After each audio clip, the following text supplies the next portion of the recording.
Chapter 3667. Hee. If you want me to be your bodyguard, I'm afraid these pills won't be enough. Fairy Jing replied with a chuckle. Since Xiaohua wanted to cast a long line to catch a big fish, he naturally had to act well. Fairy Jing was a necessary person. Seeing Fairy Jing agree, Xiaohua laughed and clapped his hands. Fairy Jing, you can name your price. If I have anything, I'll give it to you. Fairy Jing was overjoyed and acted like a spoiled child. Her eyes rippled with a smile. I've been thinking day and night about entering the leaving body realm. I wonder if fellow Taoist Xiao can help me? No problem. Xiaohua agreed without hesitation. Seeing Xiaohua's seriousness, Fairy Jing hurriedly waved her hand. Fellow Taoist Xiao, I'm just joking with you. No need to take it seriously. I'll be happy if fellow Taoist can give me some pointers on cultivation. I'm not joking, Xiaohua said seriously. Then, he even looked at Zhang Daoran, who was smiling beside him.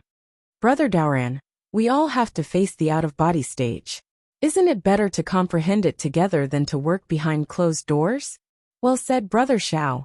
Zhang Daoran hurriedly gave a thumbs up and praised. When Brother said you weren't going to participate in the trade fair, I was worried that Brother had some misgivings, and that we had some bad intentions. Now it seems that's not the case. Since that's the case, Brother Xiao, this old man will discuss something with you. Then, Zhang Daoran transmitted a few words to Xiaohua. The general idea was that he wanted to unite his forces with Sun Kong's and Xiaohua's forces to develop together. Moreover, there was a faint hint of entrusting. Xiaohua pondered for a moment and nodded. This matter is of great importance. I'm afraid it's not something that can be explained in a few words. After the trade fair, I'll have someone discuss it with Brother Daoran's subordinates. The three of us will have a good idea. Good, it's a deal. Zhang Daoran's heart was set. He smiled at Fairy Jing. I'll have to trouble Fairy Jing to protect Taoist Xiao. I'll go over there and take a look. Senior Daoran, please. Fairy Jing respectfully bowed and sent Zhang Daoran away. Seeing Zhang Daoran leave, Xiaohua sat cross-legged on the snow with his 5 hearts facing the sky. His mind entered his body to investigate. When Fairy Jing saw Xiaohua circulating his energy, she didn't dare to come over and disturb him. She only slightly released her divine sense to guard the surroundings. Kong Honggu is truly insidious and cunning. The green-robed Xiaohua was now in control of his nascent soul. He spat out golden light from his mouth, spreading the medicinal power of the heavenly mending pill, and repairing his damaged dantian bit by bit. When he saw the Jade Archive Xiaohua enter, he gnashed his teeth and said, Your methods are also vicious. Our corporeal bodies have been tempered, and our meridians are incomparable to those of ordinary cultivators. That so-called nascent soul annihilation art can penetrate the corporeal body and directly attack the dantian, and even destroy the nascent soul. If I hadn't gone out with my nascent soul, I'm afraid I would have been killed by him. Once bitten, twice shy. Jade Archive Xiaohua sighed slightly. This time, we suffered a great loss, but the harvest is not small. In the end, nearly 100 nascent souls of the demon purification pot were taken away by the fiend Saber. I'm afraid he won't be able to take away many of them. Upon hearing the harvest, the green-robed Xiaohua was immensely proud of himself. He smiled and said, Right now you and I have a lot of empty nascent souls. I want to wear one. Look at one and throw another one to the side. Empty nascent souls. Jade Archive Xiaohua frowned. Aren't the nascent souls that we seized from the whirlpool in the demon refining gourd all intact? The green-robed Xiaohua shook his head and said, The nascent souls are all intact, but a lot of them have already been destroyed. The huge whirlpool outside the demon refining gourd is used to destroy the nascent souls and nascent souls. The longer they stay inside, the thinner their nascent souls will be. If I didn't have the Kunlun mirror and the spiritual fire, I would have already been powerless to protect myself. How could I save Taoist Jingting? Oh, this is troublesome. Jade Archive Xiaohua frowned. I still wanted to save these nascent soul cultivators and let them cultivate scattered nascent souls. The Immortal Palace is also strange. Why do they have so many nascent souls? The green-robed Xiaohua was quite puzzled. Jade Archive Xiaohua shrugged. I'm afraid you'll have to ask that immortal envoy in Kong Honggu. Unfortunately, Kong Hongwu was killed by the demonic saber, and even his nascent soul didn't escape. There's simply no way to interrogate him. Right. Do Shanjun's spiritual sense control ink cloud pupil has a secret technique to control nascent souls, using spiritual sense. The green-robed Xiaohua suggested again. Although this secret technique is really sinister, it's suitable for these nascent souls whose nascent souls have yet to reach perfection. It's better than letting their nascent souls dissipate in a muddle, right? Moreover, fellow Taoist is proficient in nascent soul branding and nascent soul splitting techniques. In addition, your spiritual sense has been tempered to such a terrifying level in the rockfall matrix. This nascent soul is simply tailor-made for fellow Taoist. That's not all. A voice faintly resounded in the void like heavenly thunder. Jade Archive Xiaohua raised his head in surprise. Soul Cultivator fellow Taoist has also made progress? That's right, fellow Taoist, please come in for a chat. Soul Cultivator Xiaohua said with a smile. Jade Archive Xiaohua's figure flashed and disappeared into the mysterious dark clouds. After a moment, he returned to his dantian with a smile. Soul Cultivator Xiaohua had already comprehended several soul cultivation techniques. Among them, there was a technique to repair the nascent soul, or rather, a beginner technique to repair the soul. Isn't this what Xiaohua needs the most right now? Great! Green-robed Xiaohua urged his invisible nascent soul to clap his hands and laugh. It's really like someone giving you a pillow when you're sleepy. Now that everything is ready, I don't even need the east wind anymore. Indeed, Xiaohua nodded. However, I seized 12 nascent souls from the swirl in the demon purification pot, and 11 were seized by fellow Taoist in green robe, including the 117 nascent souls that fellow Taoist in green robe sent into the lost realm of Kunlun when he was refining the Kunlun mirror in the swirl. We have over 140 nascent souls that are still missing. It will take a lot of time and energy to repair the nascent souls of these nascent souls without using the secret technique of telepathic thoughts. Don't be a hypocrite. The green-robed Xiaohua sneered. Who knows what kind of character these nascent soul cultivators have? If you don't use your secret technique, how are you going to control them? Don't be a snake-warming farmer. And I will naturally consider this. Xiaohua smiled. You don't have to worry, fellow Taoist green robe. That's good. The green-robed Xiaohua didn't speak anymore. In fact, after this Yaotai meeting, it's obvious where our shortcomings are. Jade Archive Xiaohua said. I need a more powerful spiritual weapon, or even a spiritual treasure. And the green-robed Xiaohua curled his lips. He knew that his problem had come, so he only responded lazily. The soul-punishing vital light needs to be refined again. The previous 2 nascent soul sword spirits were already difficult to kill a 5th stage essence chi cultivator. Moreover, the previous soul-punishing vital light mainly had a Yin-type sword spirit, which was too soft. Many cultivators' defensive magic treasures couldn't be pierced through. This time, I obtained Taoist Huada's fire gourd. I can refine it into the soul-punishing vital light. There's also that spatial monster's thigh. The green-robed Xiaohua saw that he couldn't refuse, so he blinked his eyes and said, the tip of that thigh can pierce through the void. It's very sharp. There's no harm in refining it into the soul-punishing vital light. You only need to use the tip. Xiaohua knew that the green-robed Xiaohua's words were very reasonable. He thought for a moment and said, I feel that there are other uses for other places. Good. The green-robed Xiaohua clapped his hands. Just this little bit is enough. There's also the soaring dragon shears. Xiaohua said again. Previously, I felt that this thing was only half a piece, so I didn't want to refine it. I wanted to wait until I gathered all the pieces. Unfortunately, even the last piece of the Kunlun mirror has been found, but this thing has no clues at all. Taoist green-robed, please refine it while you're at it. While I'm at it, the green-robed Xiaohua smiled bitterly. Does Taoist know how difficult it was for I to refine the Kunlun mirror? To tell the truth, if it wasn't a matter of life and death, I wouldn't have been able to refine it easily. Xiaohua of course instantly said, that's why Taoist is several times more powerful than I. I can only trouble Taoist for this matter. I heard Taoist Confucian Taoist drop a book bag, saying something about a hands-off shopkeeper. Taoist, isn't he talking about you? The green-robed Xiao Hua said somewhat eccentrically. Haha. Confucian Taoist Xiao Hua's voice uncontrollably sounded above his head. He then hurriedly explained. Taoist, this isn't what I said.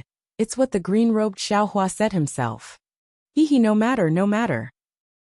Fellow Taoists are all improving. I am also very happy, Xiao Hua said with a smile. He then handed over the sword gourd, fire gourd, and soaring dragon shears to the green-robed Xiao Hua, waiting for him to refine it after he repaired his dantian. Give it to me. The green-robed Xiao Hua stretched out his hand. Without Taoist's blood essence I can't refine it. Sigh. Xiao Hua sighed and waved his hand.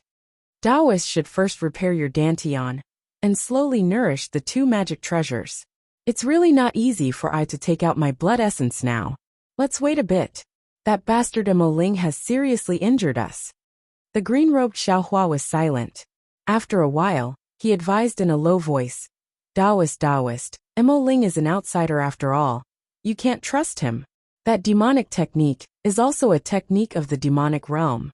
You and I are humans, it's fine if we don't cultivate it. Xiao Hua smiled bitterly. Maybe before, but now I have been forced to do something beyond my ability. If I don't cultivate the demonic technique, I can't control the demonic saber. If I don't control the demonic saber, I'll always be in danger of being controlled by the demonic saber. Taoist, what do you think we should do? This demonic saber is also strange. That demonic dragon has clearly been swallowed into a demonic spirit. How can it still be so arrogant? Confucian Taoist Xiao Hua gritted his teeth. Even I can't completely restrain it. Since it's a maggot in the bone, we can only slowly think of a way, Xiao Hua said. Although this demonic saber is really powerful, and can kill a 5th-grade elemental energy great-grandmaster like it's a toy, the backlash is too strong. Actually, fellow Taoists, don't you all feel that everyone is a bit affected? Saint Sung once said, I reflect on myself 3 times a day. Am I not loyal to others? Make friends but don't trust them? Pass it down and don't learn it? Xiao Hua's face turned cold. He asked, Confucian Taoist, have you never read it? Why don't you reflect on yourself? Why don't you understand yourself, and create a grudge against Taoist Xiao Hua? Chapter 3668. Sigh, fellow immortal is right. The Confucian cultivator Xiao Hua let out a long sigh. My Confucian cultivator's righteous qi is innately capable of suppressing devilish qi, but if it is corroded by a devilish spirit, the degree of damage is also several times greater than that of fellow immortals. This matter. I was wrong. It's best to correct your mistakes. The green-robed Xiao Hua spoke first. Fellow Taoist, you've already given green-robe the magic tool of the Taoist sect. Shouldn't you also give my Confucian cultivator's imperial magic tool to me? The regretful Confucian cultivator Xiao Hua asked for the imperial magic tool, as if he wanted to make up for his mistake. Jade Archive Xiao Hua thought for a moment, then nodded and said, That's right, the Imperial Star Spike and the Imperial Shield should be given to fellow Taoist. There are also some things for Confucian cultivators. These aren't urgent. After fellow Taoist Green Robe organizes them, I'll give them to fellow Taoists to comprehend. Actually, Confucian cultivator Xiao Hua hesitated for a bit before saying, I feel that the Confucian cultivator's Tao is a single breath. All the divine abilities are the same as the Buddhist sect's divine abilities. There is still a gap when compared to the Tao sects. I will refine these imperial equipment, and will also help a mortal friend fight your enemies. But a mortal friend shouldn't expect too much. I naturally know this. Jade Archive Xiao Hua cupped his hands and said, Alright, let's not talk about this anymore. After this calamity, we all have to learn from our mistakes. The path of cultivation is really too long. I hope that everyone can reach the peak. I've reached the peak. Doesn't that mean you've also reached the peak? The green-robed Xiao Hua smiled, and then said to the scholarly cultivator Xiao Hua. Scholarly cultivator Xiao Hua, you shouldn't covet Kong Hongwu's Qingquan bag. Although I have been recuperating, and haven't carefully examined it, I can roughly see that in addition to the star card and other things Kong Hongwu cultivated, Most of it is my Dao sect's magic treasures and cultivation methods. It was most likely the body he had collected in the hidden immortal continent. On the other hand, the cosmos pouches of the other 3 Star Lords have quite a few good items. Speaking up to here, the green-robed Xiaohua looked at the Jade Archive. Xiaohua said, "That's right, fellow Taoist Jade Archive, within Kong Hongwu's Qingquan pouch. There are indeed a few good items from my Dao sect. There are even many secret techniques. There is a jade box with a lot of runes on it. Those runes are the talismans of the Dao sect, and there is definitely something strange inside. Fellow Taoist, why don't you go take a look?" "Alright, I understand." When Jade Archive Xiaohua heard that Kong Hongwu's Qingquan bag didn't have many things from Star-Lord Palace, he lost interest and nodded slightly. "I will go take a look now." Farewell, fellow Taoist." The green-robed Xiaohua cupped his hands and said with a smile. Xiaohua waved his hand, and with a flicker of his figure, he appeared in the space. After looking at Kong Hongwu's cosmos sack, he reached into it and took out a jade box. Sure enough, just as the green-robed Xiaohua had said, this jade box was overflowing with extraordinary splendor, and there were countless strange runes on it. These runes were very simple, and Xiaohua couldn't recognize the Jade Archive. However, this did not hinder Xiaohua. He casually opened the jade box and countless runes flew out from the jade box, turning into specks of light that floated in the air. As the runes dissipated, boom! With a low rumble, several auras of awe-inspiring auras rushed out of the jade box.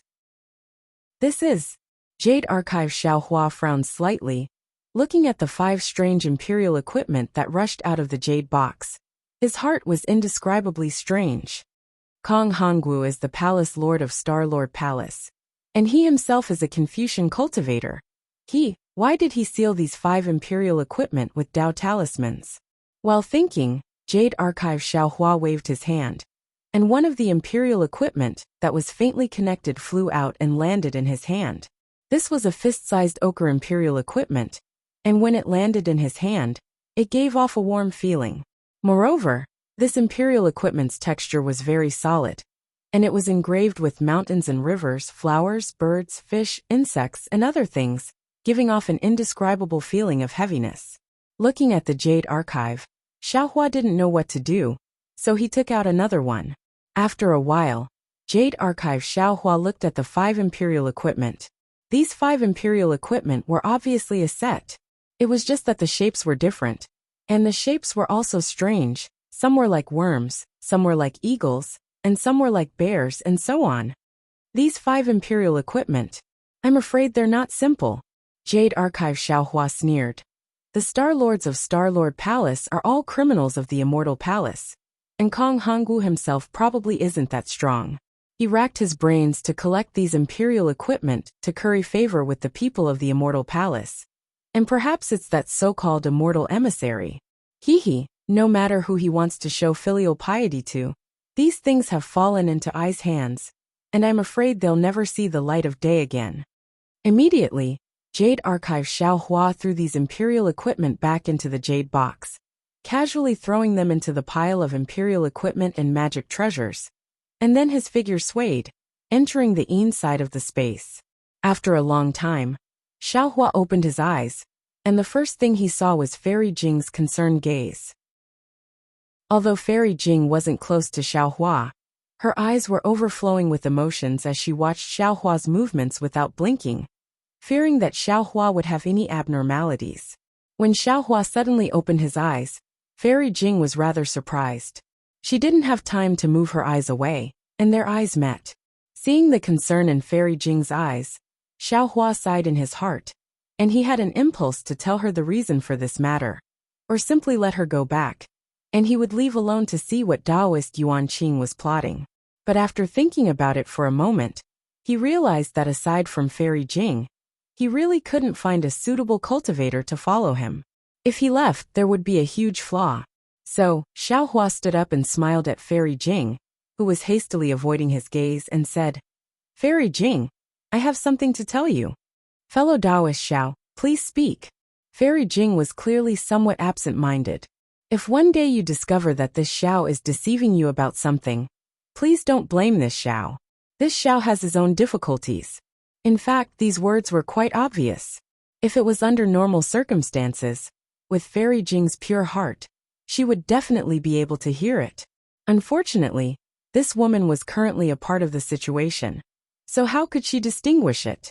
She hesitated for a moment, and then a trace of sadness appeared between her brows, as if she was thinking of something else. Xiaohua's heart thumped. Just as he was about to explain, he heard Zhang Daren's loud laughter again. Brother Xiao, I didn't disturb you, did I? If you've already rested, please come over like this. We've already arranged everything. Fairy Jing, don't think too much. Xiaohua could only comfort her like this, and urged his figure to fly over. Of course, flying techniques were the most ordinary, and his speed was also extremely slow.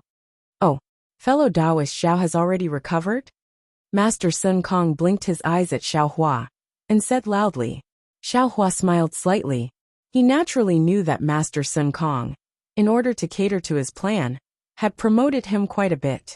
Presumably, his heroic deeds in the Rockfall Matrix had also been exaggerated by him. Sure enough, when Master Sun Kong accompanied Xiaohua in front of everyone, all the cultivators respectfully bowed and said in unison, "Greetings, Taoist Xiao." Fellow Taoists, Xiaohua hurriedly returned the greeting, and with a wave of his hand, everyone felt a flash of Xiaohua's profound magic power, and the respect in their eyes became even more intense.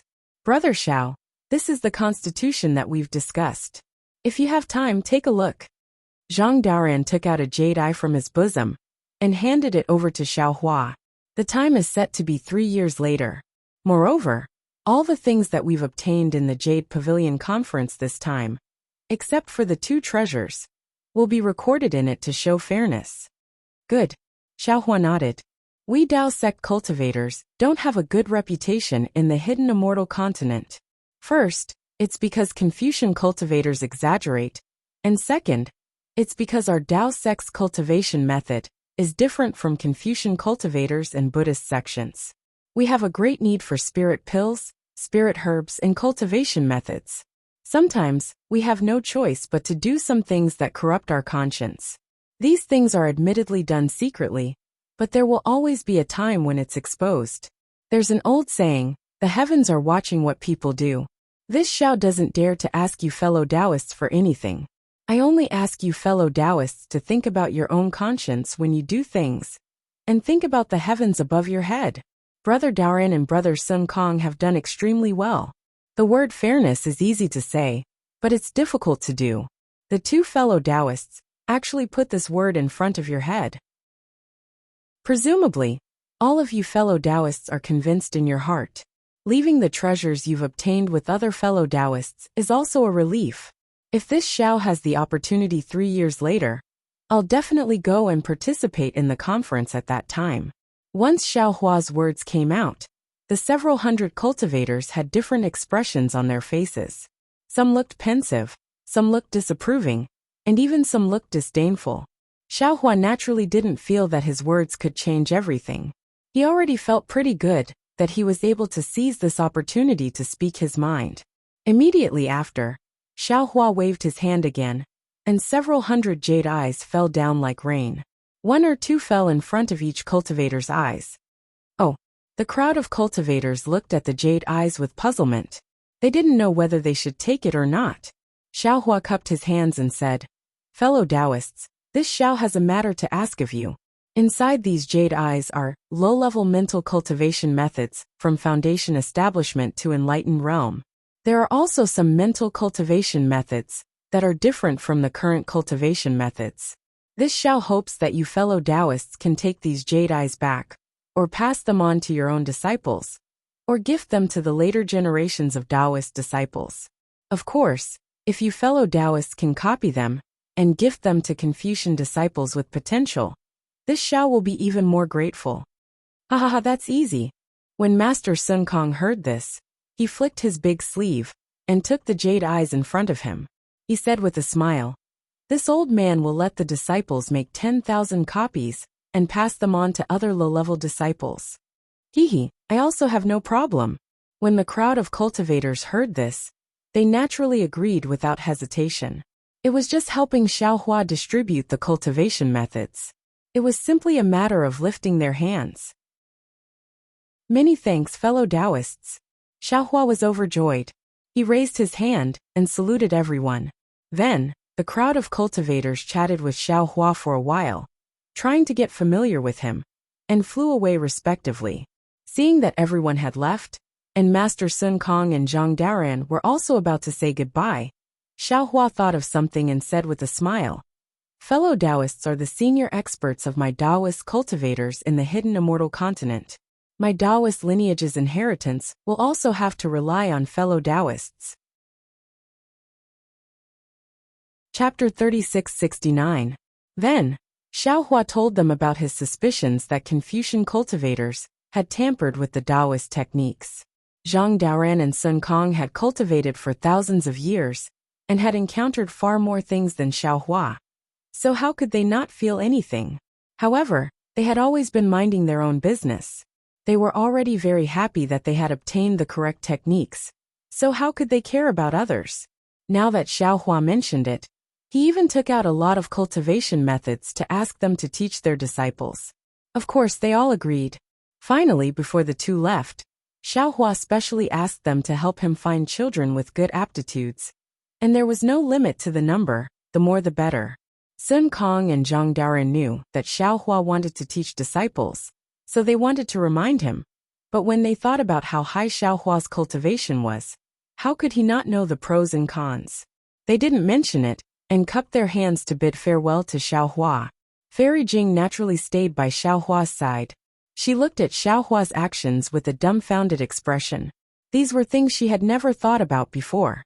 In her heart, as long as she could cultivate to nascent soul, then late nascent soul, it would be her life's greatest goal. She didn't dare to hope for out-of-body cultivators, so her agreement with Xiaohua was just a joke.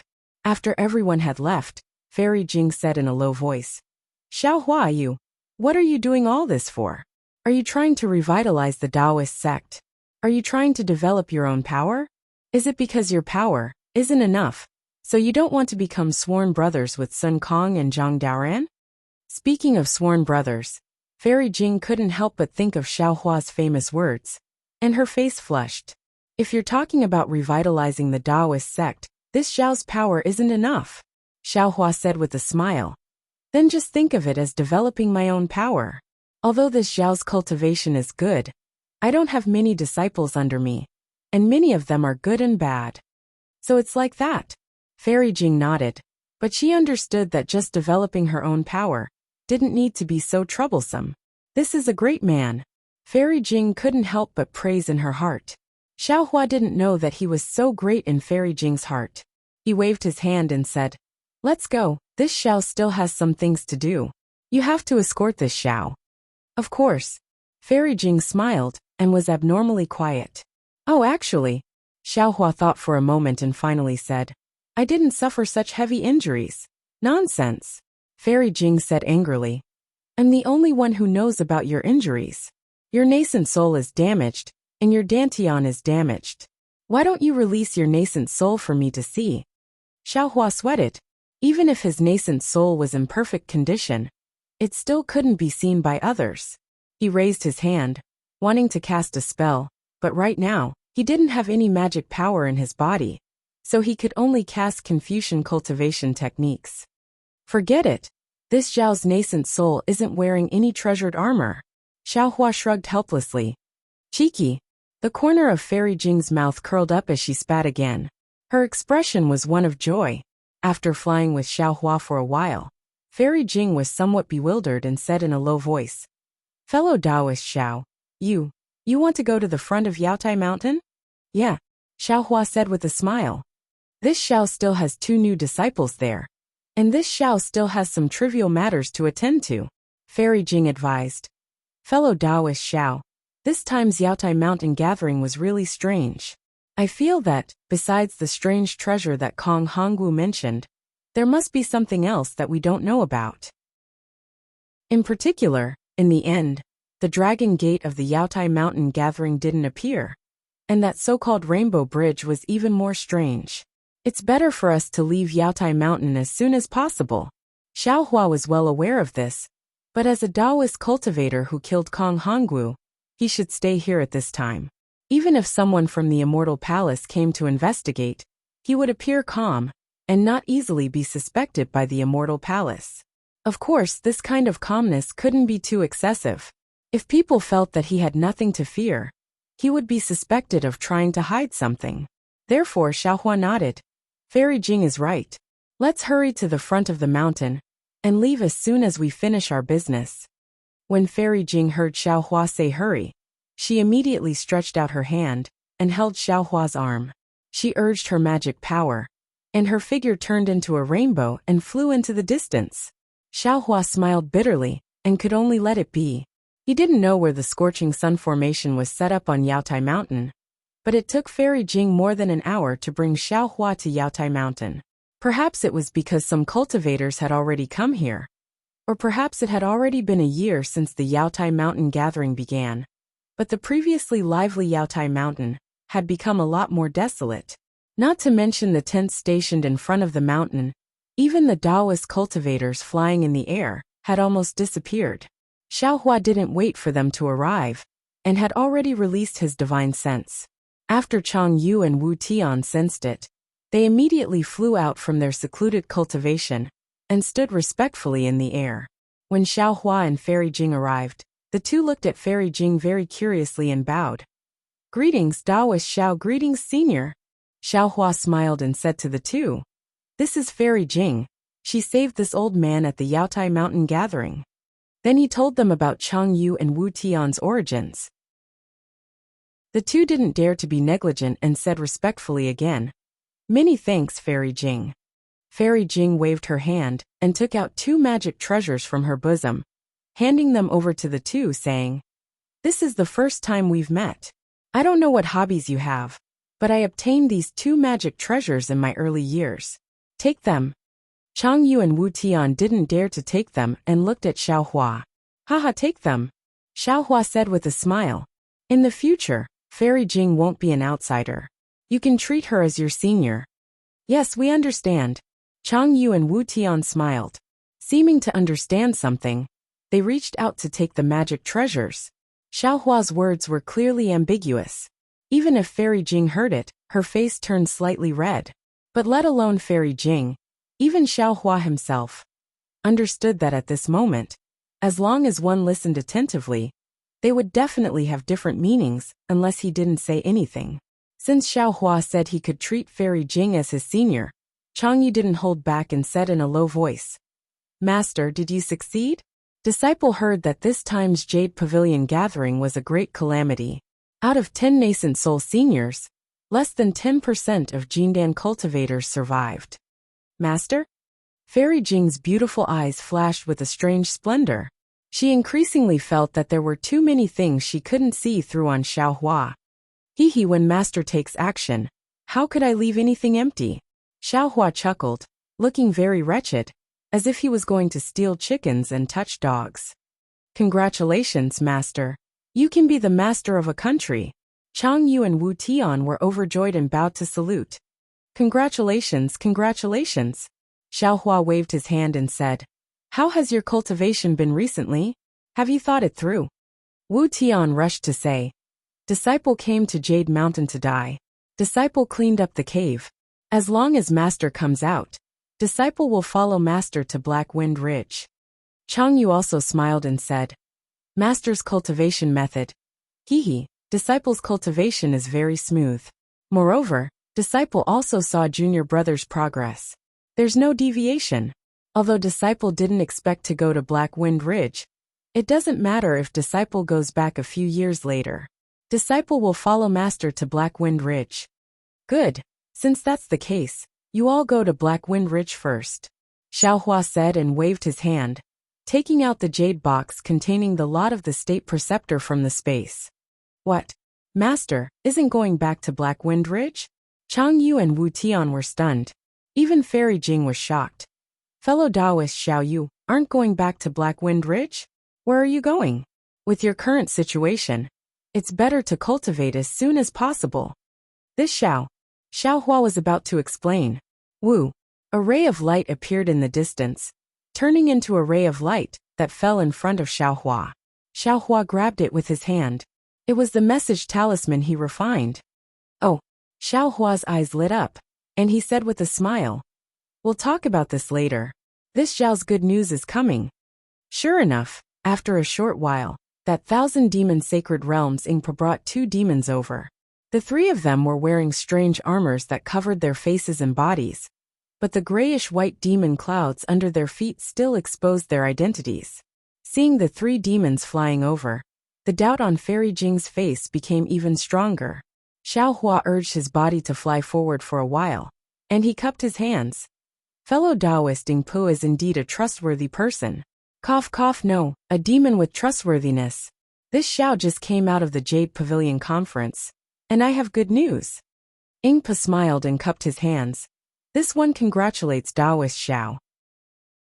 This year, those who can come down from Jade Mountain are all elites of the Hidden Immortal Continent's Taoist sections. Although this one heard a lot of alarmist news, this one firmly believes that Taoist Xiao can return safely. You're welcome, Xiaohua said with a smile. This one was just lucky to escape death. Fellow Taoist must have noticed that this one is already injured. Therefore, this one is far from being the elite that fellow Taoist thinks. Ingpa waved his hand. This one doesn't care if you are an elite of the Taoist sects or not. What this one cares about is Taoist Zhao's trustworthiness. Then he took out 2 Qingquan bags from his waist. The 2 demons behind him also hurriedly took out 4 Qingquan bags and handed them to Xiaohua together. Ingpa didn't do anything special. The 2 demons behind him slightly flew forward a few steps and sandwiched Xiaohua in the middle, as if they were afraid that Xiaohua would escape. Seeing this, Ingpa said with a bitter smile, "Taoist Xiao, please don't blame them. This one's clansmen have suffered too many losses in front of the human race. There are too many tricks that they can't think of. Hee. Even if this one took out Taoist Zhao's vitality stones, the clansmen wouldn't dare to believe it too much. And this old man can understand." Xiaohua nodded and didn't think it was strange. He waved his hand and took out several small Qingquan bags and handed them to Ingpa and the 2 demons, saying, "You guys take the vitality stones first. This one will look at the things inside." Ingpa didn't take the small Qingquan bags, but said a few strange words indifferently. The 2 demons hurriedly took the small Qingquan bags and looked at each other, then flew back behind Ingpa. "Okay, this time. Thank you, fellow Taoist." Xiaohua took out a jade bag and handed it to Ingpa, saying, "Next time, if fellow Taoist has something, you can send it to the place recorded on the jade bag. This one's imprint is inside. It's also recorded who you give it to.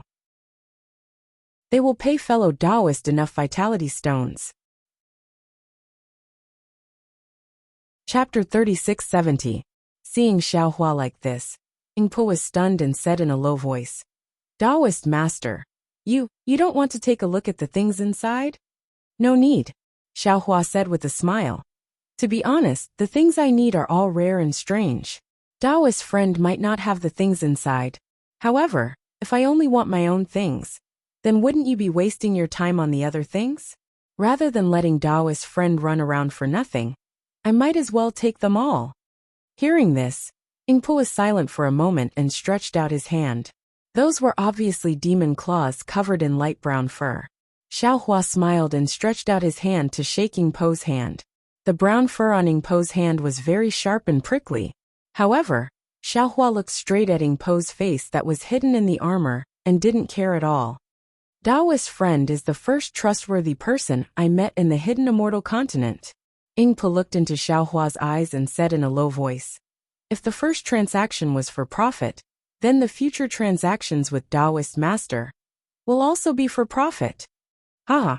Xiaohua originally thought that Ingpa's second sentence would have a twist, but who knew that Ingpa would be so straightforward? Xiaohua couldn't help but laugh. "Taoist master, please don't laugh.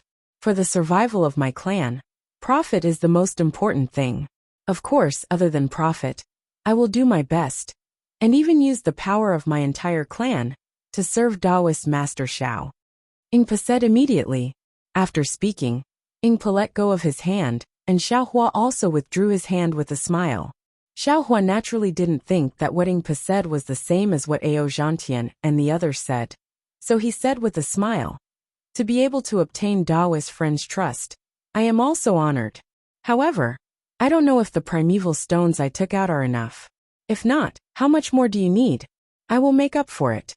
Ingpa asked the two demons several times in a low voice and then said with a smile, "Daoist master has more than enough. My clan is very satisfied. If Daoist doesn't have anything else, I will take my leave. I will find the things and send them to the place Daoist master wants." After sending Ingpa off, Fairy Jing brought Chang Yu and Wu Tianfei over and said with a smile, "Daoist master Xiao has friends all over the world. Even the demons of the Thousand Demon Sacred Realm are old acquaintances." Not at all, not at all." Xiaohua waved his hand. "It's just that we met during the negotiation. Fellow Daoist Xiao, the items in the Thousand Demon Sacred Realm are indeed suitable for Daoist cultivators. But most of them are harmful to the physical body." Fairy Jing reminded him with concern, "Fellow Daoist, you must be extremely careful when using them." "Yes, thank you for your reminder." Xiaohua naturally knew that Fairy Jing had good intentions and agreed with a smile. Fairy Jing then asked, "Also, fellow Xiao, where are you going instead of returning to the Black Wind Ridge to cultivate?" "Hee Fairy, don't be anxious. Come with me to watch a good show, and then I'll tell you." Xiaohua giggled. He waved his hand and brought Fairy Jing, Chang Yu, and the others to where the alliance was. Not to mention Fairy Jing, even Chang Yu and Wu Tian were confused. They didn't know what Xiaohua meant. However, when they saw Xueping hurriedly flying out of the barracks before Xiaohua landed, Chang Yu and Wu Tian thought of something. "Senior." Xueping's face was filled with ecstasy. He bowed and greeted. Junior congratulates Senior on leaving the Jadestitch gathering unscathed. "Yes." Xiaohua didn't stop and landed in the largest tent in the alliance. He said as he flew, "Is your monarch still here?" "Yes." Xueping hurriedly followed. Although he didn't know why Xiaohua was moving forward in such a hurry, he didn't dare to ask. He smiled and said, "My monarch is a benevolent monarch. He emphasizes finishing what he started. He definitely won't leave the Jadestitch gathering early." Although there was news before noon that not many cultivators could leave the Jadestitch gathering, my monarch still waited here and prepared to be the last to leave. "Good." Xiaohua looked at the tent that was getting closer and closer. He narrowed his eyes and said, "Did you mention me to Xiao Jun?" Xueping shrunk his neck and said in a low voice, "Junior didn't dare to forget Senior's instructions. Junior didn't mention it. I hope Senior can give my monarch a surprise." "Ha ha ha, of course, I'll definitely give Xiao Jun a surprise." Xiaohua laughed loudly. His laughter actually had a different meaning. Xueping was stunned and looked at Xiaohua in surprise. After all, from Xiaohua's tone, he seemed to be familiar with Xiao Jun. Then, seeing that Xiaohua was already dozens of feet away from the tent, Xueping hurriedly reminded him, "Say, Senior, my monarch's tent is right in front. Please wait for a moment. Allow Junior to inform him." Xueping's forehead was already sweating when he said this, and he was stuttering a little. He already felt that something was amiss. When he thought about it carefully, he immediately realized that there was something strange about it. "There's no need to inform him," Xiaohua said coldly. Xueping's heart clenched and he opened his mouth. But, yes, although Xiaohua was a nascent soul senior and looked down on Xiao Jun, this was the military camp of the Chanyang Kingdom after all. This tent was the golden tent of the monarch of the Chanyang Kingdom. Xiaohua clearly didn't care about Xiao Jun and the Chanyang Kingdom by barging in so openly. "Who dares to barge into my monarch's golden tent?" As he spoke, several cultivators dressed in different clothes flew out from the left side of the tent. The cultivator at the front, who was at the third grade of essence force, shouted coldly. "Humph." Xiaohua snorted coldly. With a sweep of his divine sense, these cultivators stopped in their tracks and hugged their heads with their hands, as if they were in extreme pain. "Hee, you two are indeed here. I'm sure you already know why I'm here." Xiaohua swept his gaze and saw two old men in the middle of these cultivators. One of the old men was holding a Buddhist staff. Weren't they the two people who protected Xiao Jian while playing chess in front of the tidal river temple? Xiao. Xiaohua, you're Xiaohua. Once Xiaohua spoke, the two old men naturally came to their senses. They had seen Xiaohua and Xiao Jian being intimate, so how could they not know the relationship between Xiaohua and Xiao Jian? Xiaohua's appearance didn't change much, but after all, his bearing could change people. How could the current Xiaohua be compared to the Xiaohua, who was in dire straits and wore Xiao Jian's Taoist robes? Hurry! The old man was about to shout a warning. Boom! Xiaohua didn't seem to do anything, but the two old men were dragged out from the crowd of cultivators by Xiaohua. No matter how they opened their mouths, they couldn't utter a single word. Xueping was sweating profusely. At this point, how could he not know? He had wholeheartedly wanted to find a strong helper for the single Liang kingdom, but he didn't expect to become Xiao Jun's mortal enemy. Say, Senior. Xueping hastily begged. Shut up, Xiaohua berated. I know what I'm doing. Xueping was helpless. He bit his lip and turned to look behind Xiaohua. Fairy Jing had long concealed her cultivation and looked similar to Changyu and the others. The three of them were astonished at first, but when they saw that there were people from the Buddhist sect among these cultivators, they calmed down and thought that there was a rift between Xiaohua and the Buddhist sect. Therefore they ignored Xueping's gaze. Wu! Xiaohua flew to the front of the golden tent and raised his hand. The many soldiers standing guard in front of the golden tent were swept aside by the hurricane, and the tent door was immediately opened. Xiaohua sneered as he landed in front of the tent door. He didn't even look at the nearby armored soldiers who were rushing over. He stepped into the golden tent and said, Xiao Jun, your enemy asked me to come see you. Are you ready? Are you going to return the throne you snatched from someone else? Do you want me to take your head, or do you want to deliver it to me? Do you want me to take away your throne, or do you want me to take away your single Liang kingdom? Boom! Upon hearing this, Xueping's head went blank. His body trembled in midair and he almost fell. Naturally, there were many people inside the golden tent. In front of him were several generals with shining weapons in their hands. Their faces were vigilant as they blocked Xiaohua's path. Behind these generals were several Buddhist protectors. Each of them held a Buddhist weapon in their hands as they looked at Xiaohua with bright eyes. Layers of telekinesis were emitted from their bodies. Behind these people was a tall and sturdy monarch wearing an apricot yellow hat and a bright yellow embroidered dragon robe. He was frowning as he looked at Xiaohua with a puzzled expression. Of course, when this monarch saw Xiaohua's appearance, he immediately understood something, and his face revealed a trace of relief. Xiaohua walked into the golden tent and narrowed his eyes to look at the monarch's appearance. He saw that Xiao Jun, whom he had never met before, looked completely different from Xiao Jian.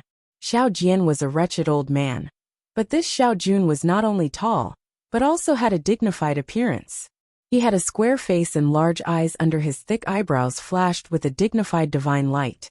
He had a dignified appearance, and even his mottled white hair made others feel a sense of respect. What? He looked at Xiao Jun and coldly said, You want to fight with this old man? Without waiting for Xiao Jun to reply, Xiaohua took a step forward. An invisible force pushed the general, who was at least a grade 2 origin energy, to the side. That general clenched his teeth and raised the treasured saber in his hand. Before he could do anything, humph! Xiaohua coldly snorted. That general immediately flew away from Xiaohua's eyes.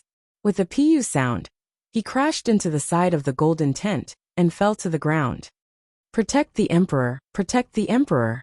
A Buddhist cultivator in front of Xiao Jun shouted as he prepared to take out his Buddhist weapon. Stop! Xiao Jun shouted. His face was calm as he said, This is my private matter. It has nothing to do with you. Don't worry, monarch. Even if this cultivator, how could the Buddhist sect cultivators give up? But before they could say anything, Fairy Jing let out a cold snort and released the pressure of a nascent soul cultivator. The Buddhist sect cultivators were all submerged by this pressure and found it difficult to even open their mouths. Fortunately, Fairy Jing only revealed a bit of her power and immediately withdrew her pressure. The cultivators in the tent were all shocked. That's right, a nascent soul cultivator, who came out of the Jade Pavilion conference, should have just experienced a life and death situation. How could these people compare to her? Chapter 3671. All of you retreat. Xiao Jun remained calm. Although his face was pale, he could still stand there and barely resist the power of a nascent soul cultivator. My lord, all the cultivators and generals said in unison, we would rather die in front of my lord than retreat. Retreat. Xiao Jun waved his hand and said, this is my family's matter, not the country's. You all are not allowed to interfere. The cultivators looked at each other and replied in unison, yes. However, they all retreated to the edge of the golden tent and didn't leave.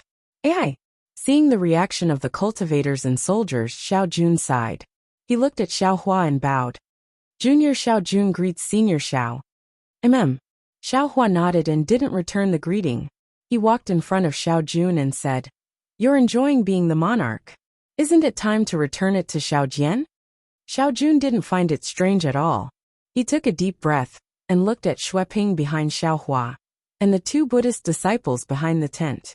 He said, actually, when I heard that Xiao Jian was protected by a Taoist expert and Xueping said so, I knew that sooner or later, Senior would find me. Two state teachers. Xiao Hua sneered. That day, I thought it was strange how two Buddhist disciples with second-grade essence power could become the state teachers of the single Liang kingdom. It seems like it was just a fake edict. Xiao Jun ignored Xiao Hua's mockery. He looked at the people around him, then looked at the falling snow outside the tent. He faintly said, Junior's throne was originally seized from Brother Wang's hands. Junior has always felt guilty. Even though I poured my heart and soul into state affairs, I still couldn't remove it. Since Brother Wang wants to take back the throne today, then Junior will return it to Brother Wang. Senior, please tell Brother Wang that I hope he will treat his people well after taking over the throne. At this moment, a gust of wind blew from behind Xiao Jun. An old woman in plain clothes rushed out from behind the golden screen. Her hair was white, and her face was covered by a silk handkerchief, so her appearance couldn't be seen clearly. However, as soon as the old woman came out, she immediately stood in front of Xiao Jun facing Xiao Hua's might. She was not afraid at all. She only coldly said, who said my husband's throne was stolen? Others might not be able to recognize Xiao Jian's true face, but how could this servant not know Xiao Jian's background? Xiao Jian is a selfish person who seeks nothing but profit and is addicted to gambling. How can Senior believe the words of such a person? If Senior insists on listening to only one side of the story, if you agree that you are doing the Tao of Heaven, that you are replacing the people of the single Liang kingdom to choose the king, and that you want to take my husband's life, then I am willing to let my husband die. I hope this servant's death can give Xiao Jian an explanation and allow Senior to calm down for a moment. Gigi. Xiao Jun reached out to pull the old woman away and said in a low voice, this has nothing to do with you. This is a grudge between Xiao Jian and me. Don't get involved. How can this servant not get involved? The old woman named Gigi clearly knew that today's matter would not have a good ending. She said somewhat agitatedly, as early as 40 years ago, you said that this was a matter between you and Xiao Jian, and you didn't want this servant to get involved. And the result? You were deceived by Xiao Jian, and for the so-called family affection, you abandoned this servant. This servant tearfully obeyed royal father's order to marry Xiao Jian, making him the king of the single Liang kingdom. After that, Xiao Jian didn't care about the court, and for the sake of cockfighting, he neglected the country's affairs and even lost several border cities to other countries. This servant came to you to discuss it, but you said that this was a matter between men, and you didn't want this servant to get involved. After that, this servant chased Xiao Jian off the throne and wanted to imprison him. You said that this was a matter of the country, and you didn't want this servant to get involved. Not only did you let Xiao Jian go, you even sent experts to protect him. Look, what did your kindness get in return? It was Xiao Jian's revenge. Xiao Jian repaid kindness with enmity. This monarch can't ask about other people's matters. This monarch only wants to have a clear conscience. Xiao Jun reached out to hold Gigi's hand and said warmly, moreover, Xiao Jian is this monarch's brother, and your husband. This monarch can't let you and I carry infamy. Since today's grudge has come to an end, you don't need to think about other things. All of this was done by this monarch, and it has nothing to do with you. Finished speaking, Xiao Jun looked at Xiao Hua and said, Senior Xiao, you and I have the same surname. This junior doesn't dare to climb up to the same sect. I ask Senior to be lenient, and just take this junior's life. Gigi is Xiao Jian's original wife, and I presume that he didn't ask Senior to take Gigi's life, right? And Xiao Jian didn't mention this. Xiao Hua lightly nodded. In the heavens, we are willing to be lovebirds, and on earth, we are willing to be intertwined branches. Even if this servant dies, this servant wants to be a mandarin duck with the same name as my husband. Gigi said affectionately. In this life, this servant will only recognize Xiao Jun as my husband. Xiao Jian is nothing more than a treacherous rascal. Facing these two people who were unafraid of death, Xiao Hua was a bit embarrassed. He knew of Xiao Jian's selfishness and his addiction to gambling. However, he didn't expect that Xiao Jian, Xiao Jun, and Gigi had such a deep relationship. Moreover, Xiao Jian's position of monarch was taken away by Xiao Jun, but this position was originally passed down by Gigi's father. If Gigi took it away, it could be considered as returning it to its rightful owner. Especially if it was as Gigi said, Xiao Jian wasn't a qualified monarch, and Xiao Jun was the wise monarch that Xueping spoke of.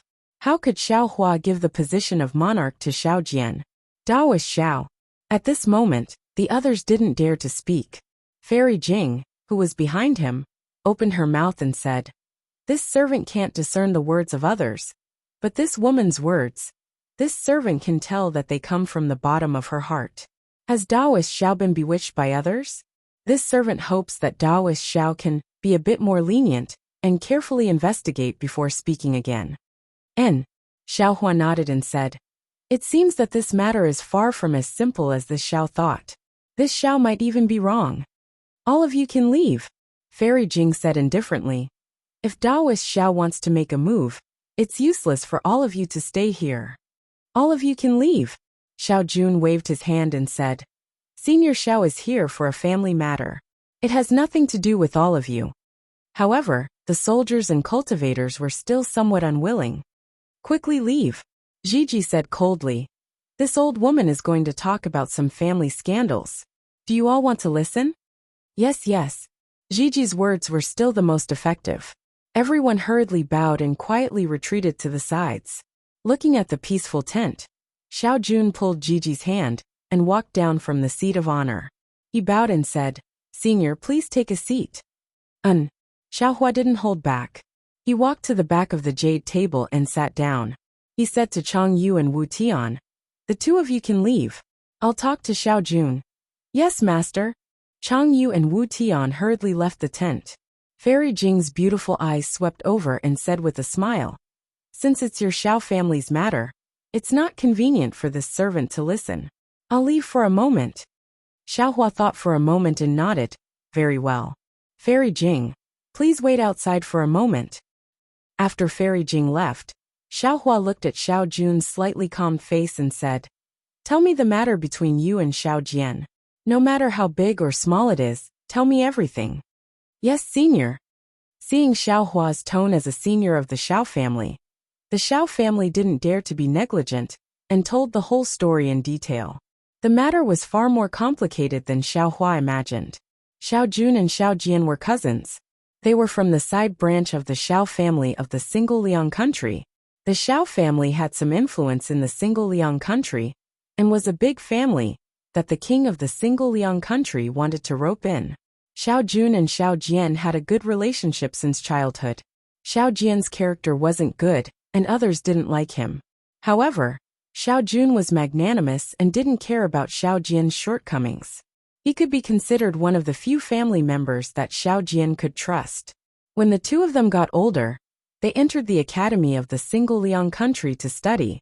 Although Xiao Jian's character wasn't good, he was exceptionally intelligent. His studies were outstanding, and he also stood out in Taoism cultivation. On the other hand, Xiao Jun couldn't compare to Xiao Jian in any aspect. As the princess of the single Liang country, Gigi also studied in the academy. Naturally, she was like the moon surrounded by stars. Xiao Jian even spent a lot of effort to get close to Gigi. Unfortunately, Gigi had unique insight and didn't pay much attention to Xiao Jian. Instead, she was especially close to Xiao Jun.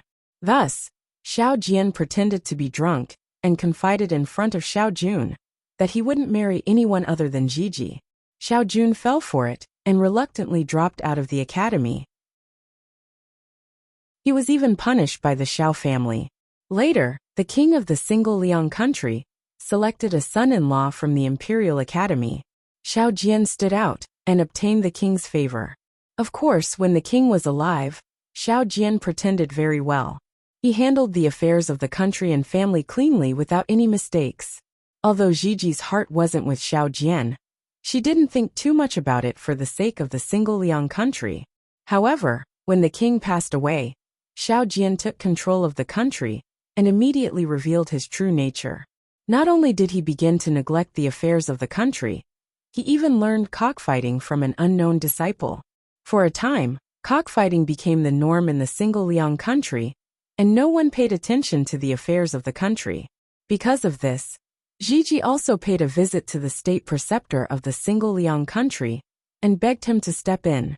However, the state preceptor was at the juncture of cultivating his golden core. How could he care about the life and death of the single Liang country?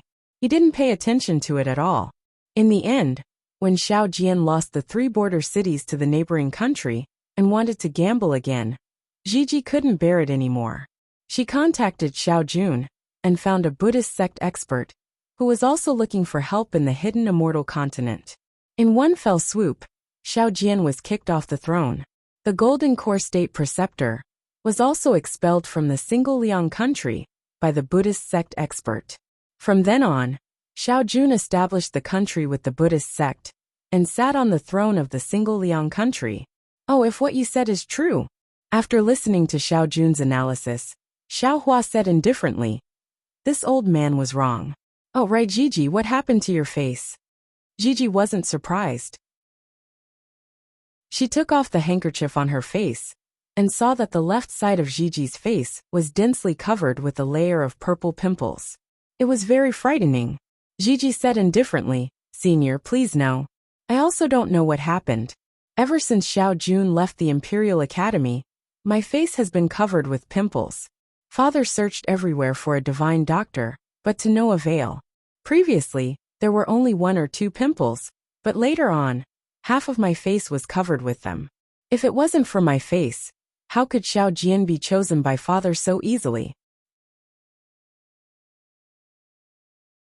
Chapter 3672.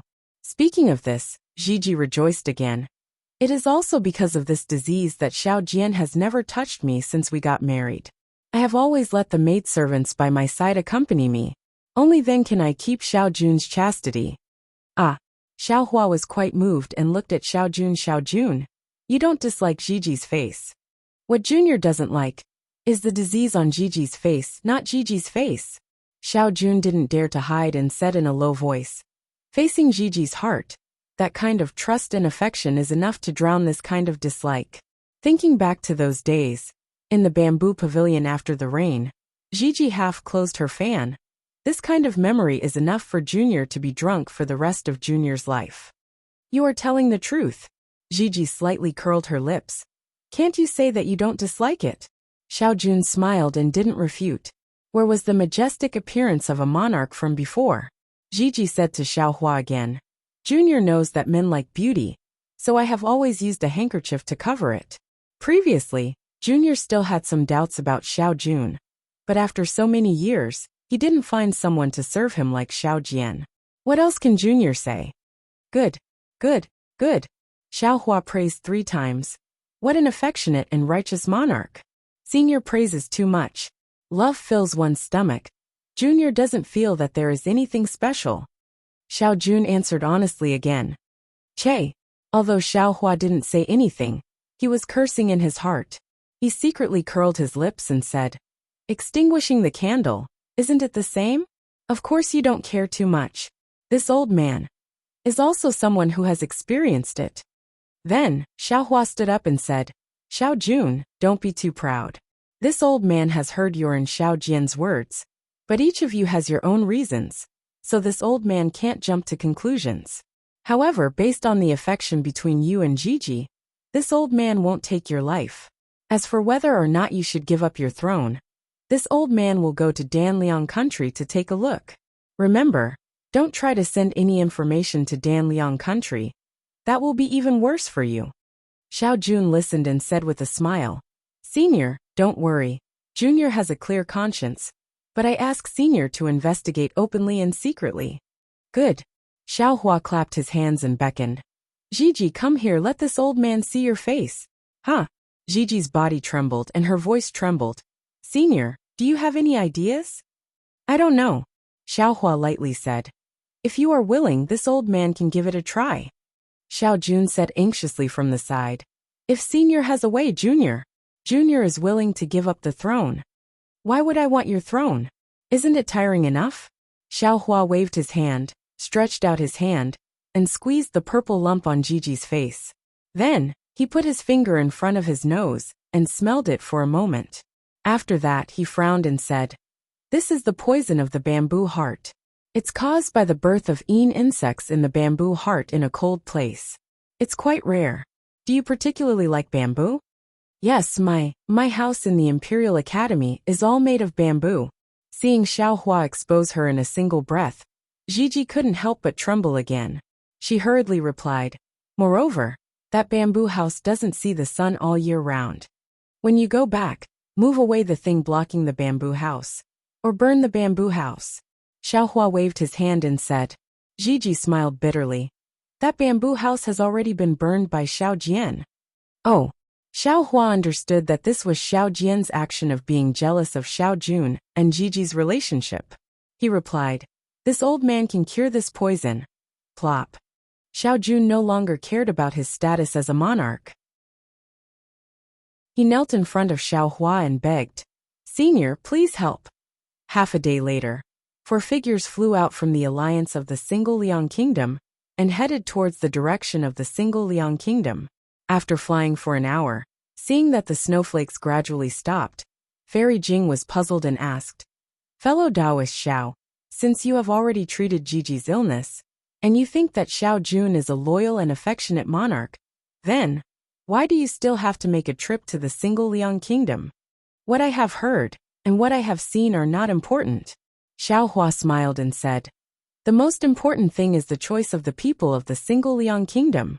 Moreover, whether Xiao Jian's words are true or not, is too important to the Jiang country. Therefore, I have no choice but to make a trip to the Single Liang Kingdom.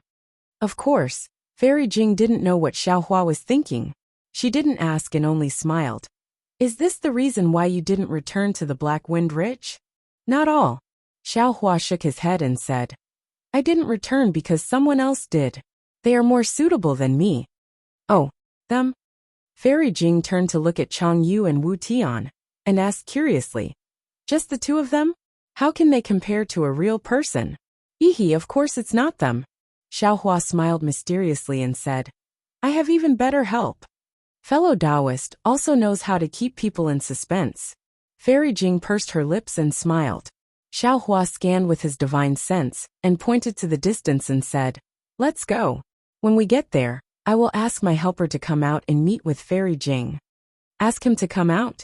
Fairy Jing was even more bewildered. Fellow Taoist can't have brought out the fellow Taoist from the Jade Pavilion meeting in his Qingquan bag, right? Ha ha ha, that's right. Can't I? Xiaohua laughed. When they landed on the foot of the mountain, Xiaohua looked around and threw out a jade talisman. After setting up the capital star array, he made a grabbing motion with his hand. A dozen waves rose from the foot of the mountain and sealed the space within a few hundred meters. This is the great heavenly cycle. Star array? Fairy Jing's gaze was a bit blank and her mouth was bitter. Looking at the changing scenery around her, she couldn't help but blurt out in disbelief. Xiaohua smiled and nodded. Fairy Jing has good eyesight. However, this star array isn't complete.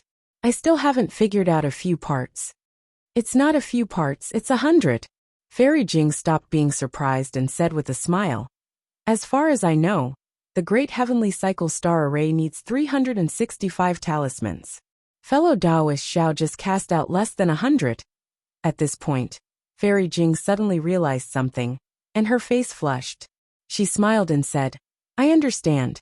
Fellow Taoist Xiao is indeed an unparalleled talent. You can already set up a simple Great Heavenly Cycle Star Array, with the least number of talismans. Fairy Jing, if you like it, when this matter is over, follow me back to Black Wind Ridge. There is a relatively intact Great Heavenly Cycle Star Array there." Xiao Hua invited her in a timely manner. However, Fairy Jing didn't agree as readily as Xiao Hua expected. Instead, she hesitated and finally lowered her head, saying, "We'll see." "Okay." Xiao Hua didn't think much and patted his head. Buzz! The mountain and river seal made a rumbling sound and flew out of his meridians. Waves of dragon chi filled the array. This is the nation weapon. Fairy Jing was naturally an experienced and knowledgeable person. When she saw Xiao Hua take out the mountain and river seal, she immediately understood something. However, she was a bit confused and stared at Xiao Hua, as if she wanted to see something from him. Xiao Hua patted his hand, and Su Tingzi and the 9 golden core cultivators flew out of the mountain and river seal, and landed on the ground. Although Su Tingzi's cultivation hadn't fully recovered, his face was already flushed, and the magic power around him was faintly surging. He should be fine. The other 9 golden core cultivators also seemed to have restrained their divine light. Although it was unknown how much their injuries had recovered, it seemed that Xiao Hua's pills had already taken effect. Su Tingzi stood on the ground and looked around. He cupped his hands and said, "Taoist Xiao, have you left Yaotai Mountain?" "Greetings, Senior Xiao." The 9 golden core cultivators hurriedly bowed and stood beside Xiao Hua. They had already sworn a blood oath on Yaotai Mountain, so they were naturally considered Xiao Hua's disciples. "Of course I left Yaotai Mountain." Xiao Hua smiled and pointed at Fairy Jing. "Come, let me introduce you. This is Fairy Jing, and this is Su Tingzi." "Greetings, Fairy Jing." "Greetings, fellow Taoist Su Tingzi." The two of them exchanged some pleasantries. Xiao Hua then pointed at the 9 Jindan cultivators and said, "These 9 cultivators swore a blood oath within the Yaotai Mountain's Grand Formation to pledge their loyalty to me. I then brought them out of the Yaotai Mountain." Afterward, Xiao Hua pointed at Chang Yu and Wu Tian and said to the 9 people, "These are my disciples. You should familiarize yourselves with them first." "Yes." Chang Yu saw that the 9 were all late-stage golden core cultivators, and knew that they would be Xiao Hua's helpers in the future. He obediently agreed, and brought Wu Tian to greet the 9 golden core cultivators. Taking advantage of the golden core cultivators' greetings, Xiao Hua smiled and said to Su Tingzi, "Fellow Taoist Su Tingzi, I've already fulfilled my promise to you. Our cooperation on Yaotai Mountain ends here. Fellow Taoist, you can leave now." Don't worry. Su Tingzi waved his hand and said, "I missed the show on Yaotai Mountain in order to lure the enemy. I still want to listen to Taoist Zhao's explanation. Oh, actually, I was also injured by the formation in the end." Xiao Hua smiled and said, "In the end, I was still discovered by Fairy Jing, and was brought out of Yaotai Mountain by her." "How is that possible?" Su Tingzi couldn't believe it. "Even with fellow Taoist Zhao's cultivation, you were still heavily injured? Nothing's impossible," Xiao Hua said indifferently. This time, less than 20% of the golden core cultivators, and less than 40% of the nascent soul cultivators, were able to come down from Yaotai Mountain. "It's normal for me to be injured." "Ah? So many Taoist disciples died." Su Tingzi was flabbergasted, but he also felt lucky in his heart. Fairy Jing nodded. "What fellow Taoist Xiao said is true. I followed Zhang Daran and Master Sun Kong, and killed several large formations. If fellow Taoist Su Tingzi wants to listen, I can tell you one by one." "Okay, I'm all ears." Su Tingzi obviously wanted to listen. Unexpectedly, Xiao Hua smiled and said, "Don't be anxious. If you want to listen, let's listen together." "Ah, there are more people." Su Tingzi and Fairy Jing were stunned. Xiao Hua smiled mysteriously and shook out 2 late-stage nascent soul cultivators, Shui Mingzi and Ao Zhantian, from the mountain and river seal. Then, dozens of golden core cultivators fell out like dumplings. Su Tingzi and Fairy Jing were dumbfounded. Although the two of them were both early-stage and mid-stage nascent soul cultivators, and weren't very famous, Shui Mingzi and Ao Zhantian were late-stage nascent soul cultivators comparable to Taoist Huida. The two of them could recognize them at a glance. They never thought that the two of them would come out of Xiaohua's mountain and river seal. Chapter 3673. Shui Mingzi and Ao Zhantian were stunned at first, but they soon understood. They looked at each other and greeted Xiaohua. Su Tingzi and Fairy Jing also hurried over. After the dozens of golden core cultivators greeted them, they also walked over to Chang Yu and Wu Tian and greeted each other again. Don't be anxious, don't be anxious. Xiaohua smiled again after the situation calmed down. There are still some fellow Taoists who haven't arrived yet. Puff puff puff. The mountain river seal trembled again one after another. Fairy Jing was flabbergasted as more than 30 nascent soul cultivators and dozens of golden core cultivators walked out. It wasn't just Fairy Jing, Chang Yu and Wu Tian. Even Su Tingzi, Shui Mingzi, Ao Zhantian, and the other nascent soul cultivators who were brought out by Xiaohua were dumbfounded. After all, they were taken in by Xiaohua one by one, so they couldn't see anything. Now that they all came out, they could see the results. These were dozens of nascent soul cultivators and hundreds of golden core cultivators. Which country or Taoist cultivator could control so many nascent soul and golden core cultivators? There were dozens of nascent soul cultivators, early, mid, and late nascent soul cultivators, and some of them were familiar with each other. At this moment, those who knew each other greeted each other, and those who didn't knew each other introduced themselves. It was a lively scene. Apart from Xiaohua, who stood at the head of the table, Fairy Jing, Su Tingzi, and the others were also present. Fairy Jing, in particular, was tactful enough to sneak into the group of mid-nascent soul cultivators and exchange greetings with a few of them. After the time it took to eat half a meal, the noise in the hall gradually died down. Xiaohua looked around and coughed twice, then raised his voice. Fellow Taoists. Although everyone was talking, they were all paying attention to Xiaohua. When they heard Xiaohua speak, everyone immediately stopped. Ao Zhantian and the other late nascent soul cultivators stood at the front, while the other cultivators lined up according to their cultivation. They all bowed and said, "Thank you, Taoist Xiao, for saving our lives." As he looked at the nascent soul stage and golden core stage cultivators that filled the place, Xiaohua's little tail was slightly raised. Right. When Xiaohua was on the Danring continent, he had only seen a few nascent soul stage cultivators. Now these nascent soul stage cultivators, that were comparable in number to the Danring continent, had to bow down to him, and even serve him for 1,000 years. How could Xiaohua not be complacent? However, Xiaohua's complacency only lasted for a moment. He immediately raised his hand and said with a smile, "Everyone, there's no need to thank me. This is also a coincidence. Moreover, the heavenly Tao didn't want to cut off the descendants of my Tao sect, so it borrowed my hand. If you want to thank someone, you have to thank the Tao sect seniors in the heavens." Hehe. Ao Zhantian smiled bitterly as he looked at Xiaohua's harmless smile. He felt extremely bitter in his heart. He had seen Xiaohua's angry smile before. The soaring dragon shears were even sharper than a sword, hanging above his head. Why didn't the senior from the Taoism appear at that time? Why did he have to swear a blood oath and serve Xiaohua for 1,000 years to come up with an excuse? Similarly, Xiaohua didn't care about what others thought and said, "This is also a sign of the prosperity of my Tao sect. You may not know that the Jade Pavilion meeting this time is a trap for Star-Lord Hall to massacre my Tao sect cultivators." At this point, Xiaohua raised his eyes to look at Fairy Jing. Fairy Jing hid among the nascent soul cultivators and gave Xiaohua a desperate look. It seemed that she didn't intend to speak. Xiaohua smiled. He naturally understood what Fairy Jing was thinking. He had obtained the memories of Sun Horse of Star and Tailfire Tiger. After coming out, he also listened to Zhang Daoran and Master Sun Kong's analysis. Naturally, he knew more than Fairy Jing. It was naturally more appropriate for him to explain than Fairy Jing.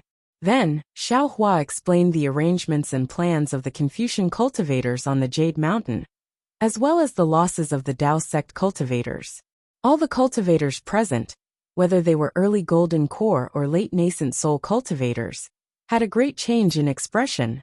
The trace of dissatisfaction and unhappiness in their hearts from being forced to swear allegiance had now completely turned into rejoicing. If they hadn't met Xiaohua, they would have already fallen on the Jade Mountain. Since they could live, why should they care too much? After Xiaohua finished speaking, he looked at the changes in everyone's expressions and said with a smile, "Since the Tao sect seniors borrowed this Xiao to rescue you, then this Xiao would like to thank the Tao sect seniors for giving this Xiao an opportunity to work together with everyone to contribute to the Tao sect of the hidden immortal continent." At this point, Xiaohua didn't wait for everyone to speak and immediately changed the topic. He scratched his head and said with a smile, "Actually, I won't hide it from everyone. When it comes to contributing to the Tao sect of the hidden immortal continent, this Xiao also feels that it's a bit empty. Long before this Xiao came to the Jade Mountain, this Xiao only had one goal, which was to get the Imperial Preceptor's signature and establish my own country. I want to be a comfortable retired emperor and enjoy the happiness of one side. Even when I saw all of you, I only felt a kind of warmth and emotion. To be able to gather so many Taoist cultivators together in the hidden immortal continent, where there are so many Confucian cultivators, is really a very happy thing. It's far more interesting than this Xiao hiding in the cave and quietly cultivating. Therefore, I have a wish. Even if we don't contribute to the Taoist sect, even if we don't fight against the Confucian cultivators, even if we drink wine and enjoy the flowers and talk about the sword when we are busy, I want to gather all of you together so that we can enjoy the joy of cultivation." The happiness of cultivation? All the cultivators were dumbfounded. This was the first time they'd heard of the phrase "the joy of cultivation." Perhaps they'd experienced this sort of joy when they just entered the aura refining realm. It was the pleasure of grasping a divine ability for the first time, a comfort that surpassed that of ordinary people. However, as their cultivation grew more difficult, and as the years passed, this sort of joy had long since disappeared. Aside from foul winds and bloody rain, there was only infighting and scheming, and even mutual deception. One bottleneck needed to be broken through one after another, one opponent needed to be killed one after another, one conspiracy needed to be cracked one after another. This kind of endless life seemed to have become the main theme of cultivation, making them unable to see any hope. Sometimes, many people would ask themselves, why did they cultivate? Was it for the sake of divine ability, magic power, lifespan? They had divine ability, they also had magic power, and their lifespan was even more extraordinary.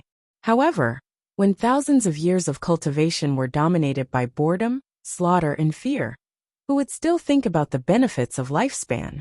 Where was the happiness? Of course, everyone was different. There were also many ambitious cultivators who found their own position in this long cultivation life and found the so-called happiness of cultivation. Seeing everyone in a daze, Xiaohua faintly smiled and said, "Confucian cultivators often say that there is beauty in books, and there is a house of gold in books. This Xiao doesn't know whether there is beauty in books or not, but this Xiao knows that this is the happiness of Confucian cultivators. Since the cultivation of Confucian cultivators is so happy, why can't the cultivation of Taoism be happy? Of course, this Xiao also doesn't know what this happiness is. I will have to ask everyone to search for it together with this Xiao." Once again, this Xiao thanks everyone. When everyone heard this, they understood that Xiaohua was helping them cover up the awkwardness of being forced to work for them. They were at a loss because they didn't know whether Xiaohua's words were true or false. They didn't know what this happiness of cultivation was. Good. Taoist Zhao's words have broken the sky in the well. This old man's Tao heart has been shaken. This so-called happiness of cultivation. This old man has never thought about it before. After cultivating for thousands of years, this old man should calm down and think about it carefully. Taoist Xiao. This old man wants to go to the Black Wind Mountain Range to study the Tao with Taoist Xiao. I don't know if Taoist Xiao will allow it. Shui Mingzi understood Xiaohua's thoughts. Xiaohua laughed and cupped his hands. Taoist Shui Mingzi can go. How can this Xiao not be happy? We will only study the Tao and discuss the Tao, not fight to the death. We will only see the Tao of heaven, and not talk about the difference between Confucian and Taoist. Good. This old man also wants to go. Ao Zhantian hurriedly clapped his hands. Seeing that Xiao Hua had given them such a big step and such a great ambition, how could the cultivators who had made the blood oath not know how to take advantage of the situation? In the end, even the cultivators who hadn't sworn blood oaths were overjoyed. It was rare for them to be so enthusiastic about the same thing. Good, Xiao Hua waved his hand, and a large pile of jade eyes flew out.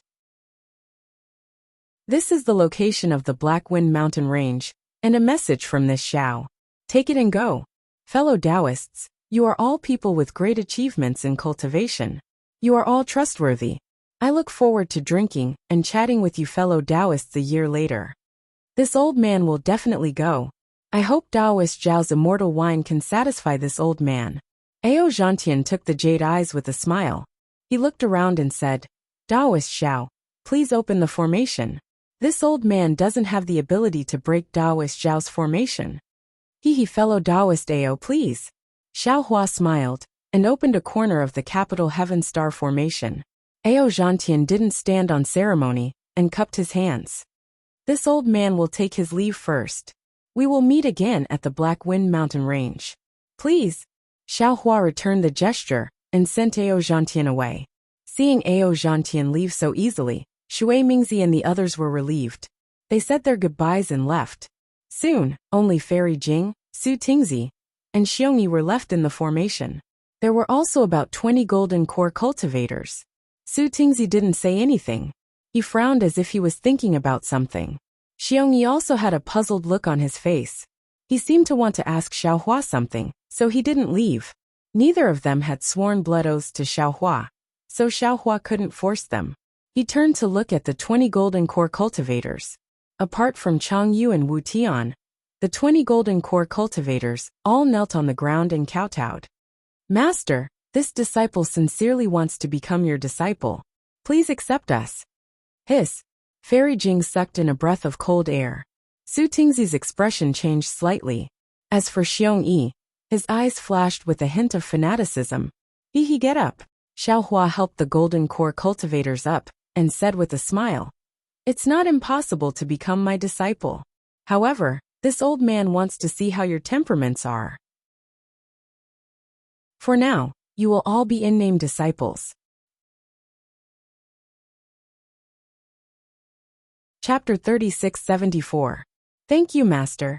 All the Jindan stage disciples were wild with joy. After all, they knew better than anyone the difference between being an apprentice and being loyal to a master. Cultivators who had died once could see more clearly than others, and many taboos were nothing more than smoke in their eyes. I don't have the ability to guide you one by one for now. All of you stay with Chang Yu at the side. Once we return to Black Wind Ridge, I'll let all of you know that joining my sect is the best choice you'll ever make in your lives. Oh, it's the best choice besides joining my Dao sect. Yes, disciple understands. Xiao Hua's words were somewhat unsteady, but it made many golden core disciples feel warm in their hearts. After agreeing in unison, they stood aside. Xiongyi, Xiao Hua asked with a smile, I promised you that I would take you out of the Jade Pavilion gathering. At that time, although you said you wanted to serve me, I knew you were in a dangerous situation, and had no choice but to say those words. Now I will give you a chance. You can leave now.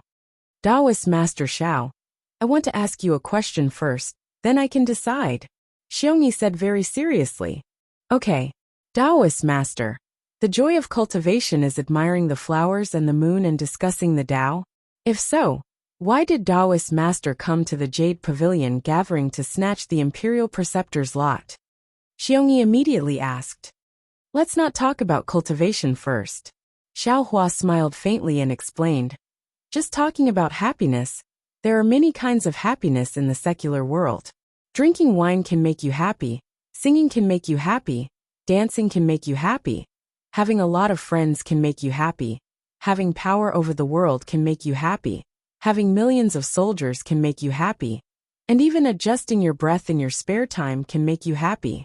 There is only one kind of happiness, but there are endless ways to be happy. Everyone's happiness may be different. I hope to pursue the happiness of cultivation, but I said before that I don't know what happiness is. That's why I want to discuss the Tao with you all.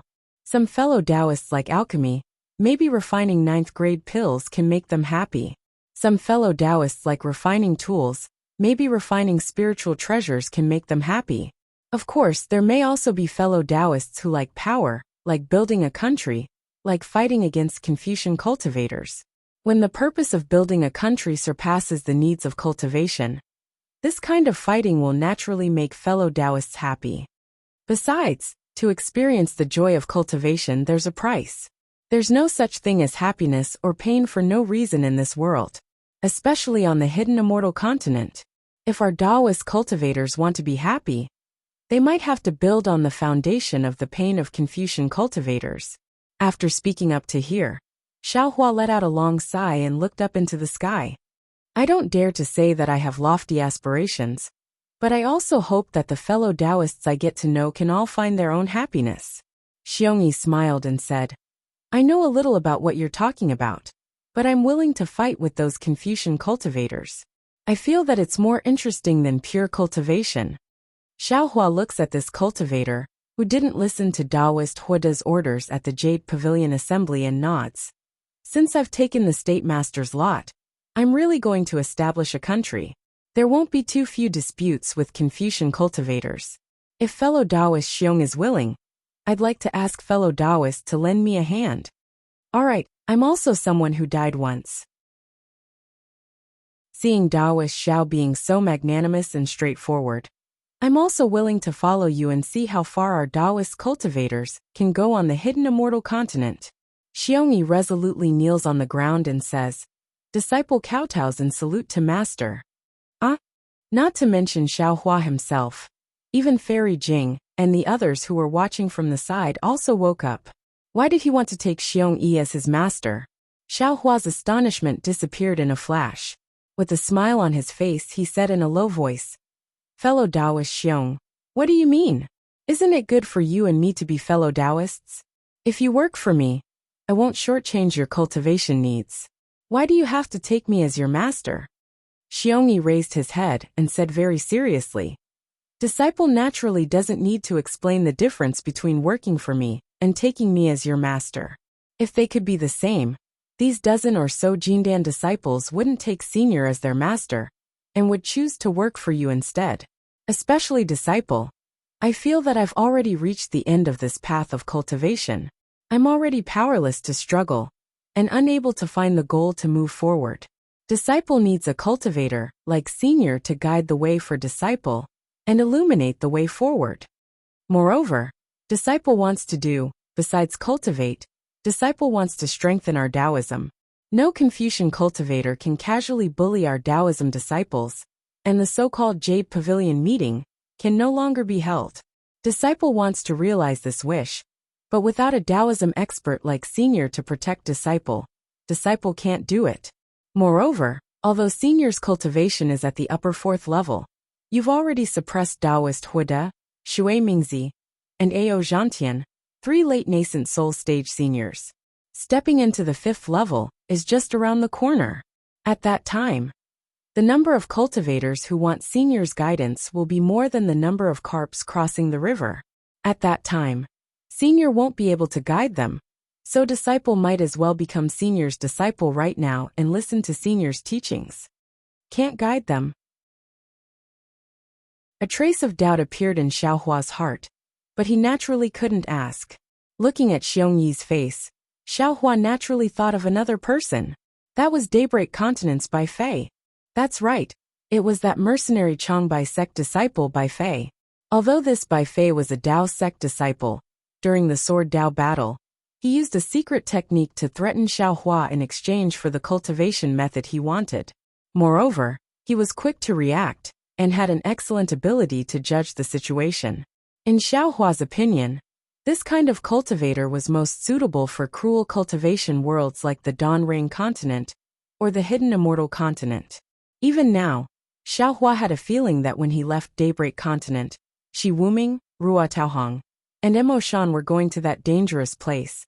This Bai Fei would definitely follow them.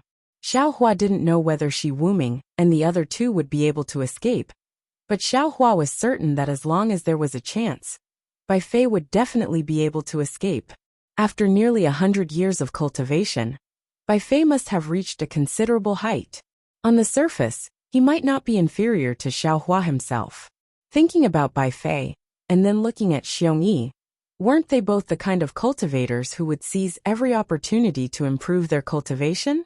Good, Xiaohua pondered for a moment and nodded. Since you have the heart to become my disciple, then I won't disappoint you. I'll accept you as my disciple. Ah, Fairy Jing's small mouth slightly opened. This Xiongyi's way of accepting a master was strange, and Xiaohua's way of accepting a disciple was even more inexplicable. He didn't ask anything, didn't say anything, and just accepted an early nascent soul cultivator as his disciple. Master, please accept this disciple's bow. Xiongyi was overjoyed and respectfully kowtowed. He kowtowed a total of 9 times before getting up. Xiaohua smiled. Xiongyi, you are the first nascent soul disciple this old man has accepted. When this old man has time, I will properly guide your cultivation. I can't let you sully this old man's reputation. Yes, this disciple understands. This disciple will follow master's instructions. Xiongyi very respectfully replied. He didn't feel that Xiaohua was boasting at all. Xiaohua nodded. He looked at Chang Yu and the others and said, You all come and greet your senior brother. Chang Yu, Wu Tian, and the other Golden Core disciples were also dumbfounded. At this moment, they all rushed over to greet this senior brother, who was qualified to be their master. However, everyone also heard clearly that the senior brother that Xiaohua spoke of was only senior brother. He didn't say, eldest senior brother. After everyone finished greeting each other, Xiaohua opened his mouth and said, Since you all are this old man's disciples, then you are different from others. You all don't need to return to your respective caves. Go to the Black Wind Ridge first. When you get there, Xiongyi will first assist Li Xiang and the others in the Black Wind Ridge and establish the Jiang country that this old man promised them. With that, Xiaohua took out a jade eye from his bosom and handed it to Xiongyi. Your identities, as well as the appearance of Li Xiang and the others, are all recorded inside. You all will know when you see it. Yes, this disciple understands. Xiongyi respectfully received it and said, When Master returns to the Black Wind Ridge, this disciple will give Master a complete Jiang country. Master, please be the imperial preceptor. TSK. This old man doesn't have the leisure to be the imperial preceptor. Xiaohua laughed and said, That's your matter. Go. Seeing that Xiaohua was urging him, and didn't give him the imperial preceptor's lot, Xiongyi probably already entrusted it to someone else. However, Xiongyi didn't care. After bowing and saluting, he led the 20 or so Golden Core disciples into the sky. With a wave of his hand, a small flying boat actually landed in front of them. Dozens of people boarded the flying boat, cupped their hands towards Xiaohua again, and flew away quickly. Daoist Xiao. Seeing that there were only 3 people left in the Great Formation, Su Tingzi thought for a moment and said, This one knows that Daoist Xiao has the intention to guide me, but this one.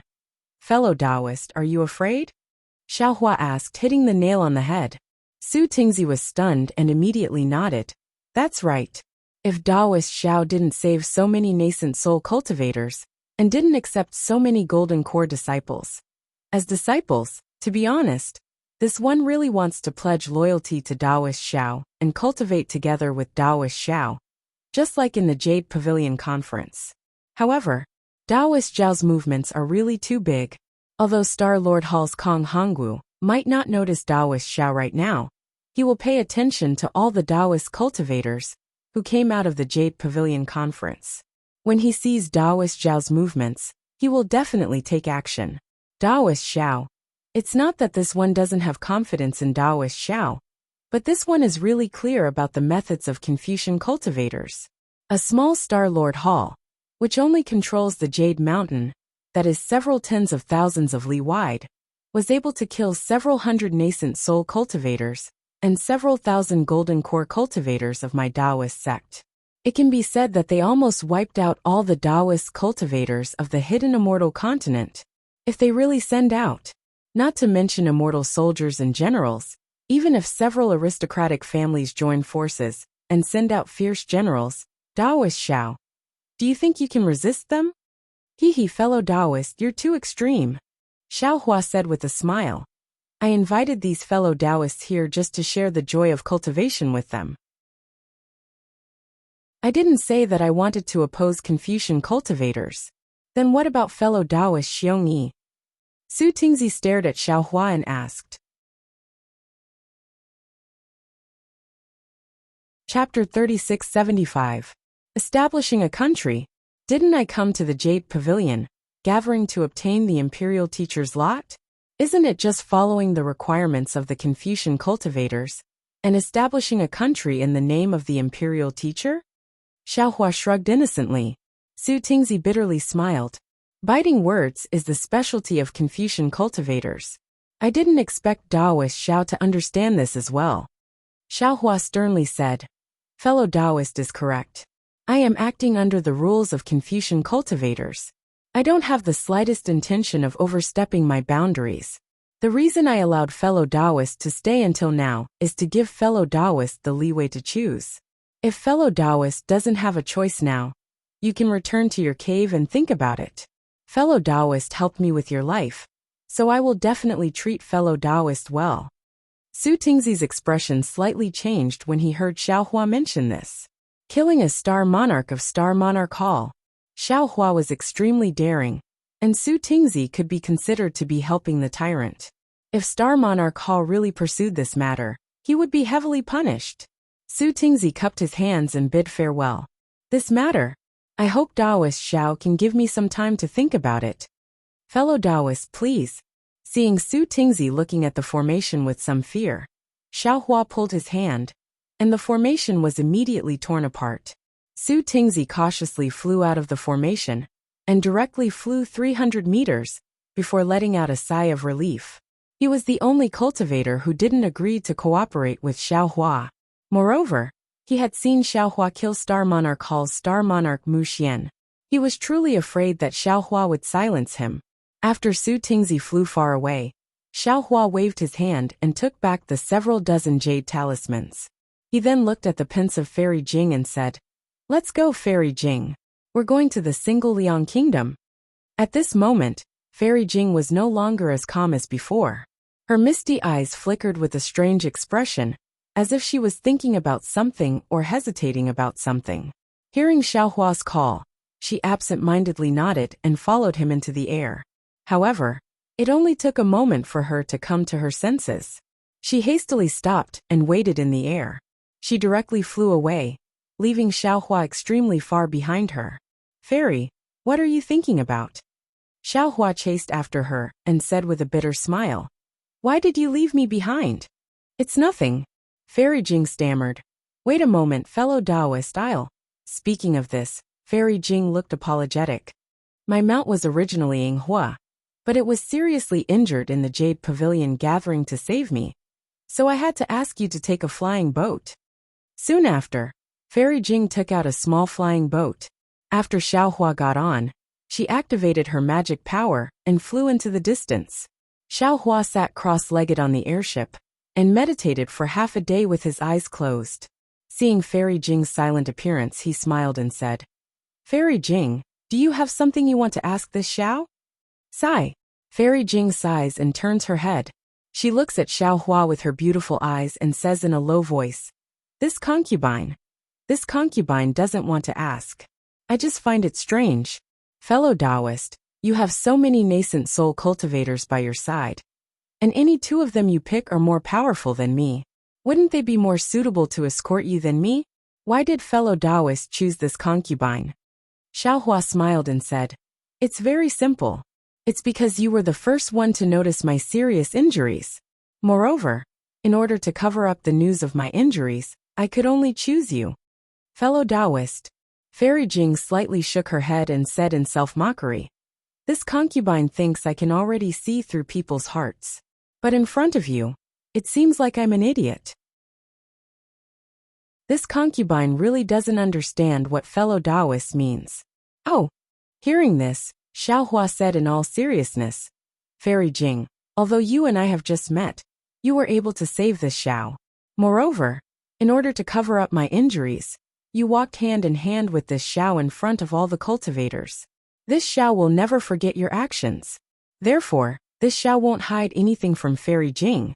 Speaking up to this point, Xiaohua was somewhat tongue-tied. After all, he had already told her that if he hid anything from her, she shouldn't blame him. Seeing Xiaohua's embarrassment, Fairy Jing pursed her lips and smiled, saying, Actually, it's nothing. This concubine already knows that fellow Taoist is using this concubine as a cover to lure others into a trap. This concubine just feels a little uncomfortable. If you had told this concubine earlier, this concubine wouldn't have thought too much about it. Could it be that this concubine would leak it out? So Fairy Jing already understands. Xiaohua said with a smile. This Xiao still thinks that his actions are flawless. Naturally in the eyes of others, but fellow Taoist didn't hide anything from this concubine. There are many things that even Senior Daoran doesn't know about, so this concubine naturally understands. Fairy Jing said with a smile. Fellow Taoist, there must be nascent soul cultivators lying in ambush inside your nation treasure. After you and I act as bait to lure those cultivators with ill intentions, fellow Taoists will send them out, right? This. Xiaohua scratched his head and said with a bitter smile. I won't hide it from Fairy Jing. This Zhao's mountain river seal can only contain those cultivators. There are no others. Ah, that's impossible. Fairy Jing was a little surprised. She looked around and muttered. There aren't any cultivators following us within a few 100 kilometers. Could it be that this concubine misunderstood fellow Taoist? Xiaohua touched his nose with his hand and thought for a moment, saying, Fairy Jing is right. This Xiao wants to lure people into a trap. Because this person covets this Xiao is very surprised. Because this person has no enmity with this Xiao, and Xiaohua even helped him. However, this Xiao didn't expect that he would want to harm this Xiao. This Xiao wants to know why. In particular, he has seen this Zhao's cultivation and strength. This Xiao really wants to see what his trump card is. Sigh, fellow Taoist is a bit careless. Fairy Jing said worriedly. Fellow Taoist's injuries won't heal for several years. This concubine's strength is limited. Xiaohua smiled and waved his hand. It doesn't matter. This is only a guess of this Xiao's. And it might not be true. Moreover, this Xiao feels that that guy isn't so stupid as to really chase after this Xiao. That's good. Fairy Jing smiled sweetly. Now that fellow Taoist said this concubine's heart is still a bit anxious and on edge. Xiaohua rolled his eyes and said while looking at the sky. This Xiao originally didn't want to say it. But who asked someone to think so much? Fairy Jing laughed, as if she hadn't relaxed for a long time. The two of them were silent for a moment, and Fairy Jing asked again. This concubine feels that the happiness of cultivation that fellow Taoist talked about to those nascent soul cultivators is very interesting. It seems to have enlightened this concubine, as if this concubine's previous cultivation had deviated. Xiaohua smiled and said, What if this Xiao says that this is nothing but a lie, a drawing of a pie, or a fantasy? Would Fairy Jing be very disappointed? I would. Fairy Jing's face turned bitter. Actually, this concubine also thought about it before. The Confucian cultivators of the hidden immortal continent are really free and unfettered, and the Buddhist sects of the Western Paradise also cultivate Western Paradise. Even the demons of the Thousand Demon Sacred Realm should be incomparably free. Why is it that our Tao sects are bullied and controlled like this? Is there no paradise that belongs to our Tao sects? There is. But it's not here, nor is it at this time. Xiaohua nodded with certainty. Oh. Fairy Jing's eyes flashed with surprise. Then fellow Taoist Xiao, tell me, where is it? When is it? There will be such a day. There will also be such a place. Xiaohua made a solemn vow and said, This Xiao will let you see that the cultivators of my Tao sect can freely fly in the sky. My Tao sects will bloom on the earth. My Tao sect's seniors will soar into the sky from time to time. There will be a smooth path of cultivation in front of us. Perhaps at that time, This Xiao will talk about the happiness of cultivation with Fairy Jing. Establishing a sect. Fairy Jing's eyes flashed with a trace of a smile. Previously, when I saw fellow Taoist Xiong Yi, and those 20 Jindan disciples call fellow Taoist Xiao Master. This concubine is very fond of you. It feels like a home. Fairy Jing, with your nascent soul middle stage cultivation, you can naturally accept disciples, right? Xiaohua said with a smile. Fairy Jing wryly smiled and shook her head. This concubine isn't as ambitious as fellow Taoist. I don't dare to attract the attention of Confucian cultivators. At this point, Fairy Jing suddenly thought of something and asked, by the way, fellow Taoist Xiao, when Shui Mingzi and Ao Zhantian were here, why didn't you tell them about the alliance between Zhang Daoran and Master Sun Kong? If you told them, wouldn't they be more confident? It's different. Xiaohua pondered for a moment and said, these cultivators are fundamentally different from the 200 people that Zhang Daoran and Master Sun Kong brought. Fellow Taoist, please enlighten me.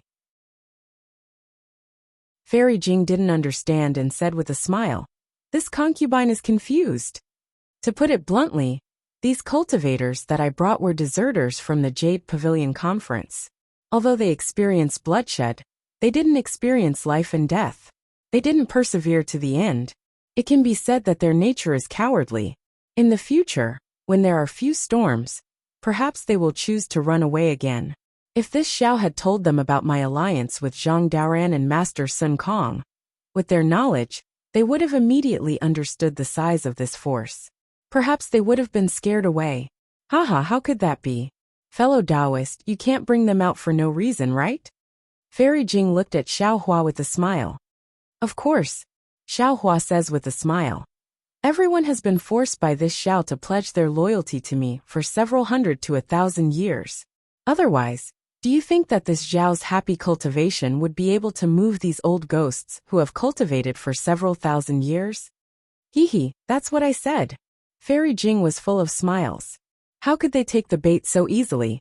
That Su Tingzi, fellow Taoist Xiao, has been earnestly persuading fellow Taoist Xiao for so long, and he's still only considering it. Just as they were talking, a divine sense swept over from afar. This divine sense was very hurried, and swept over the flying boat, as if it was casual, then swept elsewhere. However, it was only a moment before the divine sense swept back and circled around Xiaohua for a moment before immediately withdrawing. Chapter 3676. Oh, who is this? Xiaohua's face was a bit astonished. He looked at Fairy Jing blankly and asked in astonishment. I'm injured. And my spiritual sense is also somewhat damaged. It's hard to tell who it is. Fairy Jing was startled, but she soon understood. She blinked her eyes and said, this cultivator's cultivation should be at the middle nascent soul stage. But I'm not familiar with his spiritual sense. It's not a fellow Taoist I'm familiar with. It shouldn't be Taoist Huode either. Oh, Xiaohua nodded and stood up. He looked into the distance and said with a smile, is that the fellow Taoist who came to see me off? Perhaps. Fairy Jing didn't dare to stop the flying boat. She continued to fly into the distance, but she was secretly on guard. After all, they had been flying for so long, and they had yet to see any nascent soul cultivators. Perhaps Xiaohua was right about this sudden appearance. Fairy Jing. A moment later, a voice that Fairy Jing wasn't familiar with came from the distance. Please wait a moment. Fairy Jing slightly tilted her head, and thought for a moment. Her expression slightly changed, but soon returned to normal. She said to Xiaohua, fellow Taoist Xiao, it's Taoist Yuan Qing. Fairy Jing's eyes flickered with a misty expression. She looked very beautiful. That's right, Xiaohua said with a smile. Since it's an old friend, let's wait a moment. All right. Fairy Jing looked at Xiaohua's appearance, and could only helplessly nod. She tapped her foot, and the flying boat stopped in midair. After a while, Taoist Yuan Qing flew over. His face was slightly flushed and his forehead was unexpectedly sweating. Taoist Xiao. Taoist Yuan Qing called from afar. Why are you flying in this direction? I thought you were going back to Black Wind Mountain. You flew towards Yu province for a long time. Hee, so it's fellow Taoist Yuan Qing. Xiaohua smiled and cupped his hands. I had some matters to attend to, Liang Province, so I didn't directly return to Black Wind Mountain. Hehe. Taoist Yuan Qing descended from the sky and glanced at Fairy Jing. I'm afraid you're not really going to Liang Province? Are we still going to the seaside? Ha ha ha. Xiaohua laughed heartily and waved his hand. You're too kind. This one ran into Fairy Jing at the Jade Pavilion banquet. Moreover, Fairy Jing was slightly injured at that time, so this Xiao conveniently brought her out. After asking, I found out that Fairy Jing was heading in the same direction as this Xiao. So this Xiao abruptly asked Fairy Jing to lead the way. That's all. That's all. Taoist Yuan Qing suddenly understood. He looked at Fairy Jing and said with a smile, Fairy Jing, you're really lucky to meet Taoist Xiao again and again. At this point, how could Fairy Jing not know that Xiaohua was guarding against Taoist Yuan Qing? She also smiled and said, yes, compared to Jinren Jingting, my luck is not just a little bit better. Sigh. Indeed. At the mention of Taoist Master Jingting, Taoist Master Yuan Qing seemed to have found a topic to talk about. He hurriedly continued and sighed. Apart from the difficulty of cultivation, our Taoist cultivators are also far inferior to Confucian cultivators in terms of luck. Taoist Master Jingting, I'm afraid he's a very extreme example. Although he wanted to serve Taoist Xiao in the end, he still died. At this time, Taoist Master Jingting's nascent soul was naturally already in Xiaohua's mountain river seal. With the mother-child spirit fruit, he should be able to cultivate a scattered nascent soul like Hong Songzi. Although he couldn't compare to Xiaohua and the others, he was still alive after all, which was a lot better than dying. What Xiaohua was currently thinking about was how to use the immortal slaying platform, or the 5 Qis righteous thunder, to refine the 2 nascent souls, and even the 100 or so nascent souls that were about to be repaired. Of course, he wouldn't mention this to Taoist Yuan Qing and the others. Therefore Xiaohua asked with a smile, that's right, Taoist Yuan Qing chased me all the way here. Is there something you need from this Xiao? Taoist Yuan Qing waved his hand and said, how could there be anything? It's just that this one received a lot of help from Taoist at the Yaotai conference. Moreover, this one already said before entering the Yaotai mountain that this one wanted to ask Taoist for advice on cultivation. Who would have thought that there was no time before the Yaotai conference, and this time, the Yaotai conference was a mess. As soon as this one left the Yaotai mountain, Taoist disappeared. Hastily, Hai Hongzi and I split up to look for Taoist. Oh, later on, Hai Hongzi encountered a lot of calamities in the Yaotai Mountain's Great Formation. In his heart, he regretted not following Taoist. He even wanted to apologize to Taoist. It's fine, Xiaohua said with a smile. It's all in the past. Don't mention it. In the face of benefits and danger, no matter if it's a cultivator or a mortal, they all have a selfish side. This one can't avoid this custom, and there's no harm in imposing it on others. Alas, unfortunately, fellow Taoist Hong Songzi's luck was not good. In the end, he still fell in the Great Formation. Taoist Yuan Qing sighed and said, fortunately, his nascent soul was protected by the Star Lord Palace's Great Formation. I don't know what kind of opportunity he had. Opportunity? Xiaohua rolled his eyes and asked very strangely. Fellow Taoist Yuan Qing said. Those fellow Taoists whose bodies were destroyed, their nascent souls weren't destroyed by the Great Formation? Could it be that they had other opportunities? Taoist Yuan Qing smiled bitterly and shook his head. I don't know about this. However, since those nascent souls weren't killed by the Great Formation at that time, they probably wouldn't be killed later on. I only guessed that they might be protected by the Star Lord Palace. Alas, even if they can protect them, what can they do without their bodies? Xiaohua glanced at Fairy Jing, but her expression didn't change. It seemed that she wasn't looking for Run Jing for her nascent soul. Let's not talk about it. Taoist Yuan Qing waved his hand and said, I'll send a messaging talisman to Hai Hongzi. Fairy Jing, let's keep going. I'll take the opportunity to ask you some questions about cultivation. Fairy Jing looked at Xiaohua. Xiaohua smiled and said, let's listen to fellow Taoist Yuan Qing. If Hai Hongzi doesn't come, We'll take fellow Taoist Yuan Qing to the seaside. Hee, very good, very good. Taoist Yuan Qing sent the messaging talisman and asked Xiaohua to sit down. He also sat down. Just as he was about to speak, he suddenly thought of something and said curiously, "Oh, Fairy Jing, aren't you injured? How can I trouble you to drive the boat? Why don't you be my spiritual shuttle?" "Oh, since Taoist Xiao and Taoist Yuan Qing are here, I'll naturally drive the boat." Fairy Jing covered it up casually. "Both of you have profound cultivation and are discussing the Tao. I can learn a thing or two from you. And all right." Taoist Yuan Qing smiled and ignored Fairy Jing. He opened his mouth to ask Xiaohua for advice. Xiaohua didn't stand on ceremony.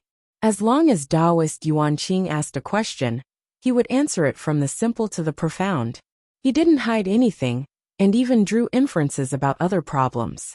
Whether it was the essence of Confucian cultivation or Buddhist scriptures, he could always explain it well. Not only did Taoist Yuan Qing scratch his ears and cheeks, but even Fairy Jing's face blushed as if she couldn't control her joy. For more than 3 days, Xiaohua didn't stop talking. He talked about the essence of cultivation in the middle nascent soul stage. It was like a deluge of heavenly flowers. Occasionally, Fairy Jing would come to realize that Xiaohua wasn't talking to Taoist Yuan Qing at all. He was clearly talking to her. Joy and disappointment appeared in her watery eyes, but she immediately focused and didn't dare to delay. In her 1,000 years of cultivation, she had never been as happy as listening to lectures for 3 days. Taoist Yuan Qing's eyes flashed across the abyss as he pondered. Suddenly, a hint of panic flashed through his eyes. In this panic, there seemed to be reluctance, choice, and hesitation. But soon, Taoist Yuan Qing's eyes became clear again. He stood up with a smile and bowed. "Taoist Xiao, this junior really admires Taoist Yuan Qing's cultivation. The teachings I've received in these 3 days are worth 300 years of cultivation. This junior really didn't expect Taoist Yuan Qing to be so well-versed in Confucianism, Taoism, and Buddhism. Moreover, you've cleverly combined the teachings of these 3 sections. Although this junior doesn't know what level Taoist Yuan Qing's cultivation has reached, the teachings you've given me in these 3 days have answered all of my questions. This junior is very regretful. If this junior had met senior 100 years earlier, no, 10 years earlier, this junior wouldn't have had such a difficult time. Of course, even so, this junior is confident that I can reach the late nascent soul stage after receiving senior's teachings. This junior must thank Taoist Xiao." "Oh, why are you being so polite?" Xiaohua raised his eyebrows and said in astonishment, "Fellow Taoist Yuan Qing, please take a seat. This place is still far from where we're going. Let me have a good chat with fellow Taoist Yuan Qing." This junior really wants to ask for some advice from Taoist Xiao. Unfortunately, as Taoist Yuan Qing spoke, his figure turned into a streak of light and immediately fled from the flying boat. His voice, however, remained. "Taoist Xiao, your path has come to an end." Oh, Xiaohua didn't find it strange at all. He said regretfully, "Fellow Taoist Yuan Qing, you finally revealed your true face? This Xiao is still looking forward to your repentance." Huh? Taoist Yuan Qing saw that not only was Xiaohua not nervous, he even spoke in such a manner, as if he had seen through everything. He couldn't help but turn pale with fright. He hurriedly said, How did you know?" As he spoke, boom, boom, boom, 3 enormous rumbling sounds rushed out from the clouds of the heavenly moat. Caw! After one of the rumbling sounds, a sharp eagle cry suddenly rang out. A pair of wings that were over 30 meters in size stirred up a strong wind. A tall, red-faced cultivator rushed out from the abyss, while standing on Heaven Shaking Song. Heaven Shaking Song's eyes were like lightning, his eagle claws were like hooks, and his entire body's navy blue feathers were dotted with red spots. Roar! Heaven Shaking Song rushed out in front of Xiaohua's head. Another bestial roar that sounded like a great bell came from behind Xiaohua. A short cultivator wearing tight clothes rode a scarlet leopard that was several meters in size out of the fog. Not only was the leopard's entire body scarlet red, even its eyes were abnormally red. Fire lotuses faintly flickered on its 4 hooves as it stepped on the air.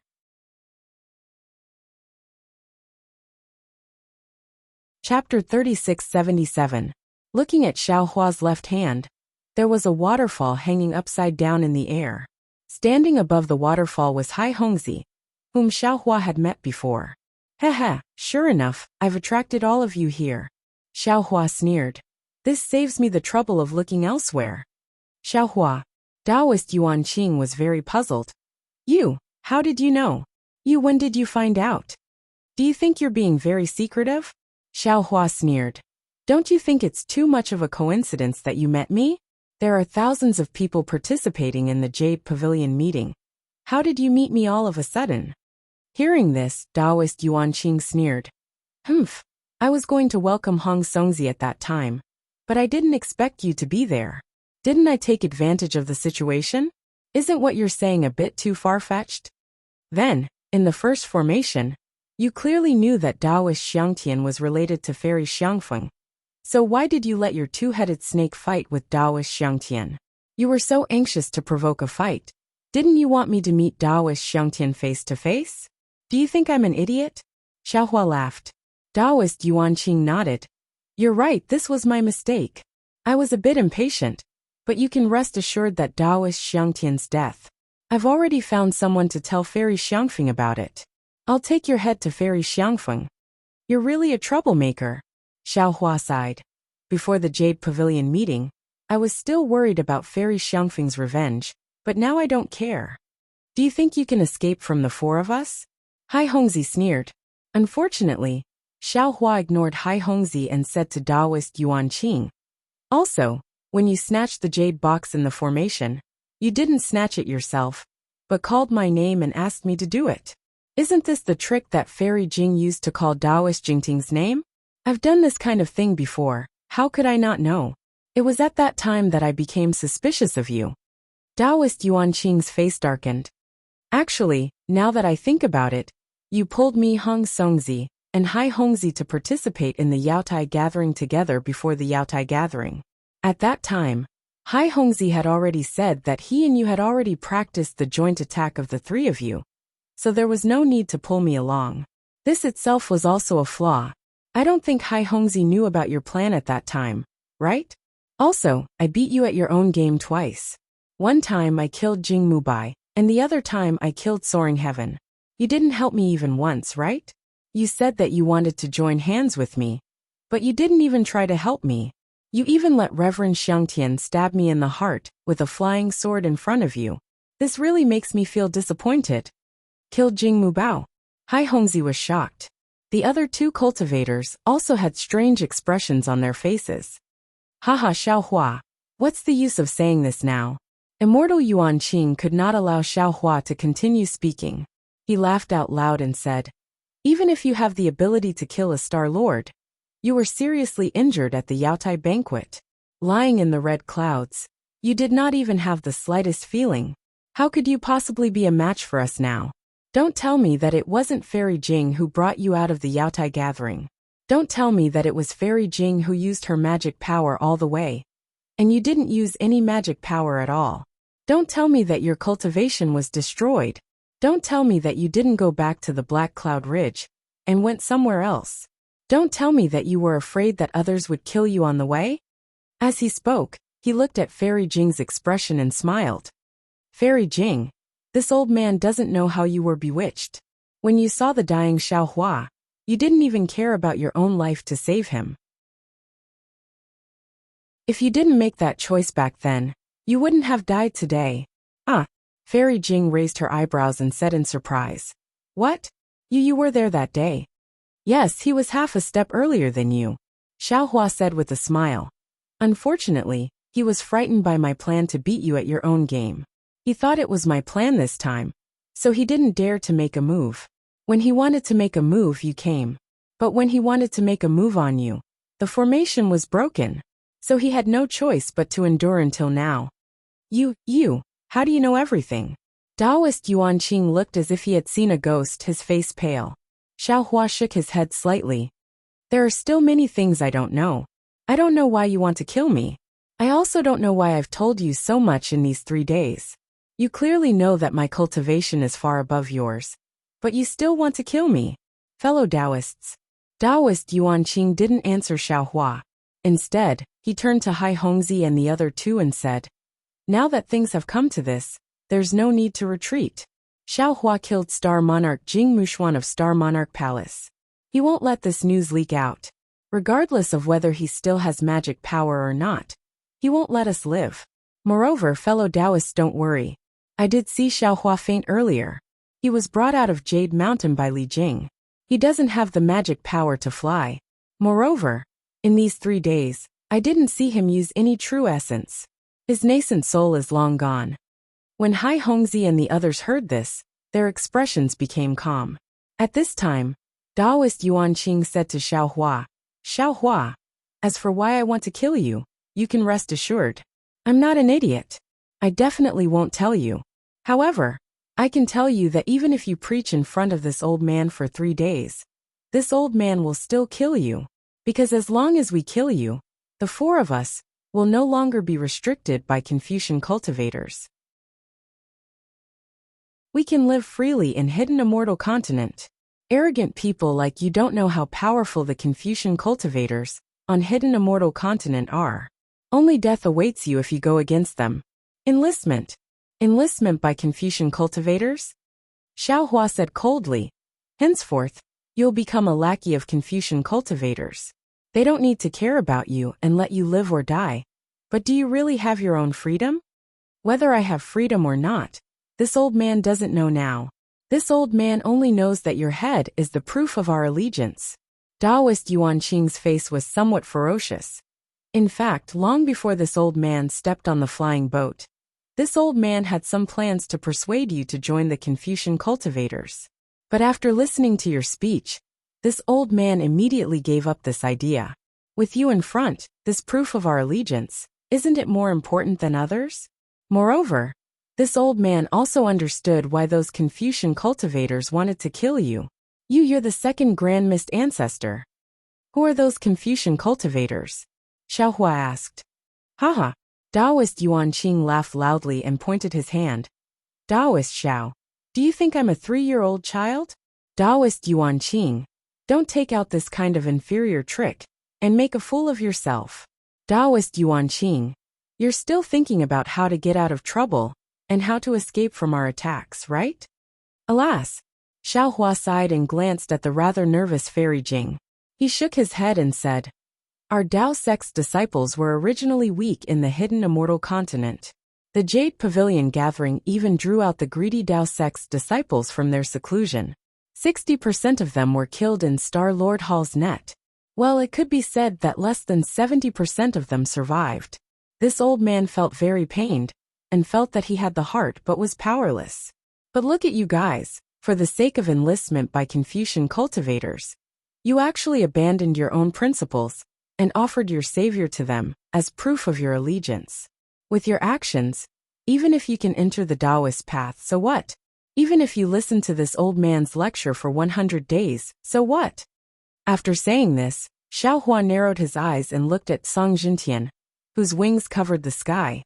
His expression was rather desolate. In order to kill this old man, you really put in a lot of effort.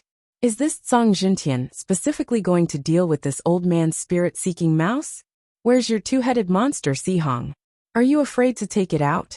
Afraid that my spirit-seeking mouse will dig out its heart? Xiaohua then looked at the scarlet rainbow leopard and sneered. And this beast, presumably it's going to deal with Fairy Jing's demonic beast, Yinghua, right? And you 4 beasts, if you think you can bully Fairy Jing, then you can deal with this old man, who lost all his Taoist techniques because he saved Taoist disciples on Jade Mountain, right? It's useless to say more. The tall cultivator standing on top of Song Jintian said coldly, "This old man doesn't know who you are, nor what you did in the past. This old man only knows that with your head, this old man will be able to properly cultivate. I won't be afraid of being remembered or hunted down by Confucian cultivators. Since you call yourself a senior and have such a broad heart, why don't you give your head to this old man? How about helping this old man? If you want to take Taoist Master Zhao's life, you'll have to step over my corpse first." Fairy Jing sneered and waved her sleeve. Gigi. Several sounds that were unwilling to be left out flew out from her sleeve. The demonic beast, Inghua, swayed its big ears and a bewitching light flew out from its eyes.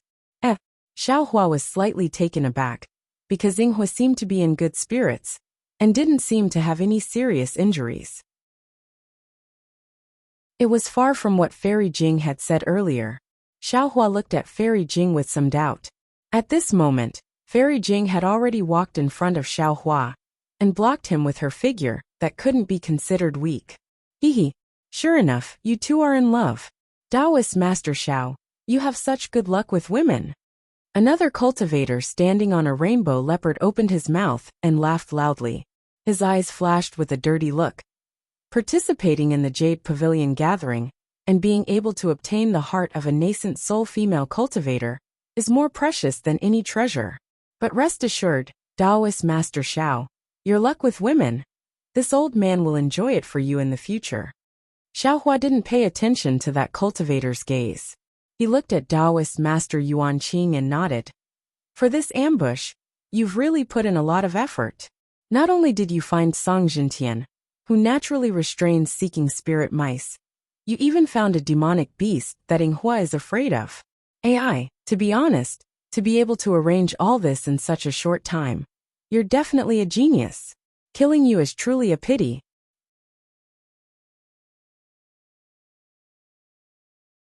Chapter 3678.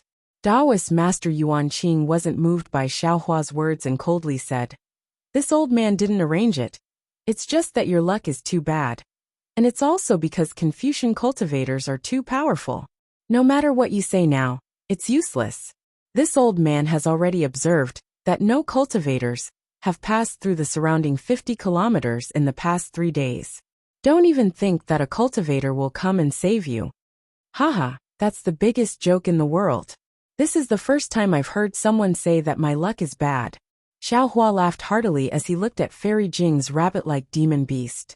Although it looked very fierce, it actually cowered under the gemstone-red gaze of the rainbow leopard expert in the distance, and its body trembled from time to time. Thus he said to Fairy Jing, who was standing in front of him, "Fairy Jing, put away your bewilderment. We don't need it to deal with these beasts." "No." Fairy Jing refused without hesitation, and patted her Qingquan bag. It was the jade pendant that Xiaohua had seen before. As soon as the jade pendant rushed out of the space, it immediately emitted a tenacious brilliance that protected Fairy Jing and Xiaohua. Fairy Jing then opened her mouth and spat out a magic treasure that looked like a shell. The shell emitted a tricolored brilliance and slowly expanded. A fierce, desolate, and even fishy aura emanated from the shell. Fairy Jing's face was cautious, as if she really didn't care about her own life. There was a rare stern look in her eyes that was like smoke and ripples. "Many thanks, Fairy Jing." Xiaohua sighed and whispered behind her. "It's good that Fairy Jing is so considerate. As for taking action, that's my business." After saying that, an auspicious cloud appeared under Xiaohua's feet and carried him into the sky. Xiaohua waved his hand, and Little Silver flew out of the space. Sure enough, as soon as Little Silver, who had always been obedient, flew out, sky-shaking heavens raised its head and screamed. Its wings flapped as if it wanted to rush over. Little Silver shrunk its neck, and immediately flew into Xiaohua's hand. It hid its small mouse face behind Xiaohua's thumb, revealing only half of its mouse eyes. Who knew if it was really afraid or just faking it? Xiaohua completely ignored Little Silver's show-off. With a flick of his middle finger, he motioned for Little Silver to fly towards the rainbow leopard. He then waved his other hand, and a black shadow mixed with golden light flew out of his hand. It was none other than the divine power centipede, which had appeared on a demon cloud. Taoist Yuanqing was a little stupefied. He indeed didn't expect Xiaohua to have 2 demon beasts. But when he saw the divine power centipede, he sneered and waved his hand. "Fellow Taoists, success or failure. As long as we kill him, his demon beasts and the treasures in his Qingquan bag from the jades in his Qingquan bags. This old man doesn't want these things. This old man only wants Xiaohua's head. Kill." Since Taoist Yuanqing had given the order, Hai Hongzi and the other 2 didn't waste time.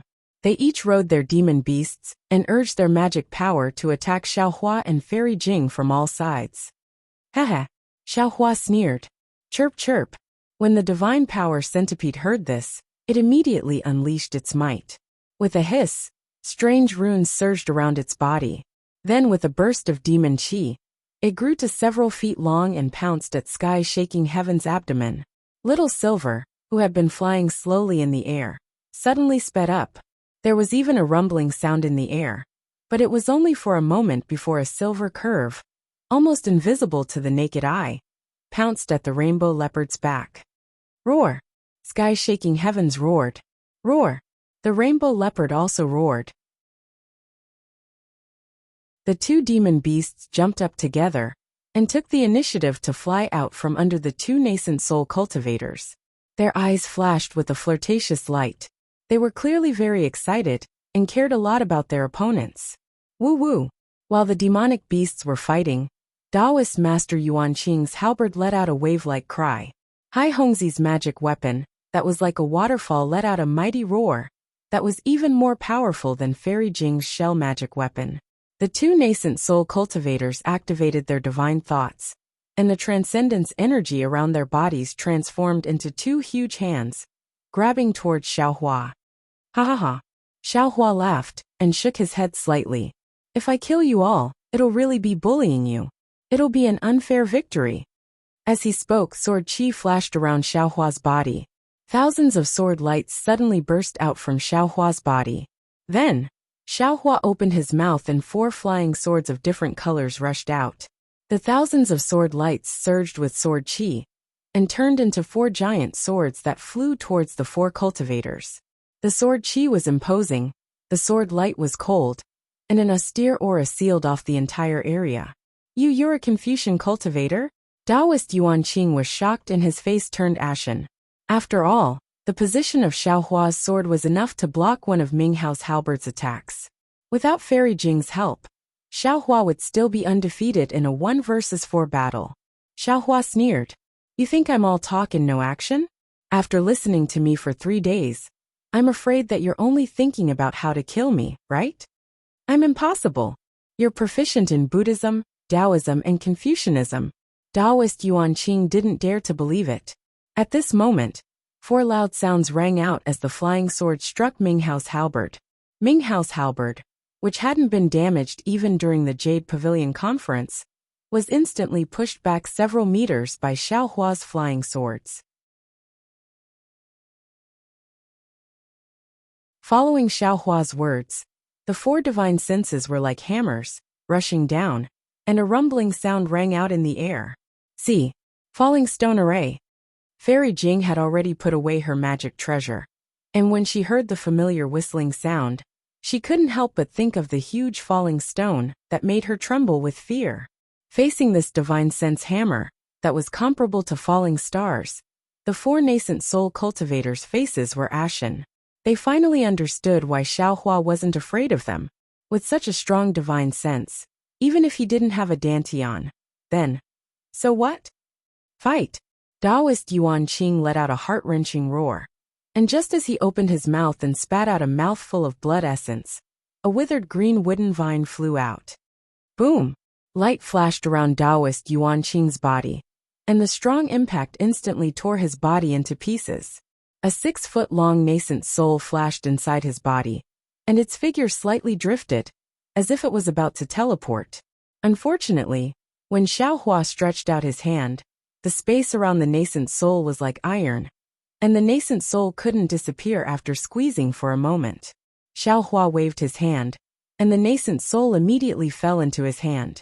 Xiaohua didn't hesitate to stretch out his left index finger, and a faint crystal thread entered the space between the nascent soul's eyebrows. After a moment, several dark green lights flashed between Xiaohua's eyebrows, and strands of ghost-like light once again fell between the nascent soul's eyebrows. After that, there was nothing after that.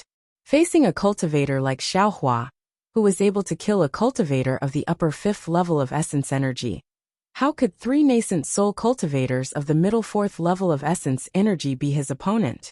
The bodies of the 3 cultivators were shattered by the divine sense hammer, and after Xiaohua searched their souls, the 3 nascent souls were stored in the mountain river seal.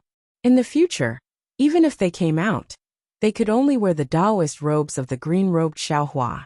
A painstakingly planned ambush was only a wedding dress for someone else.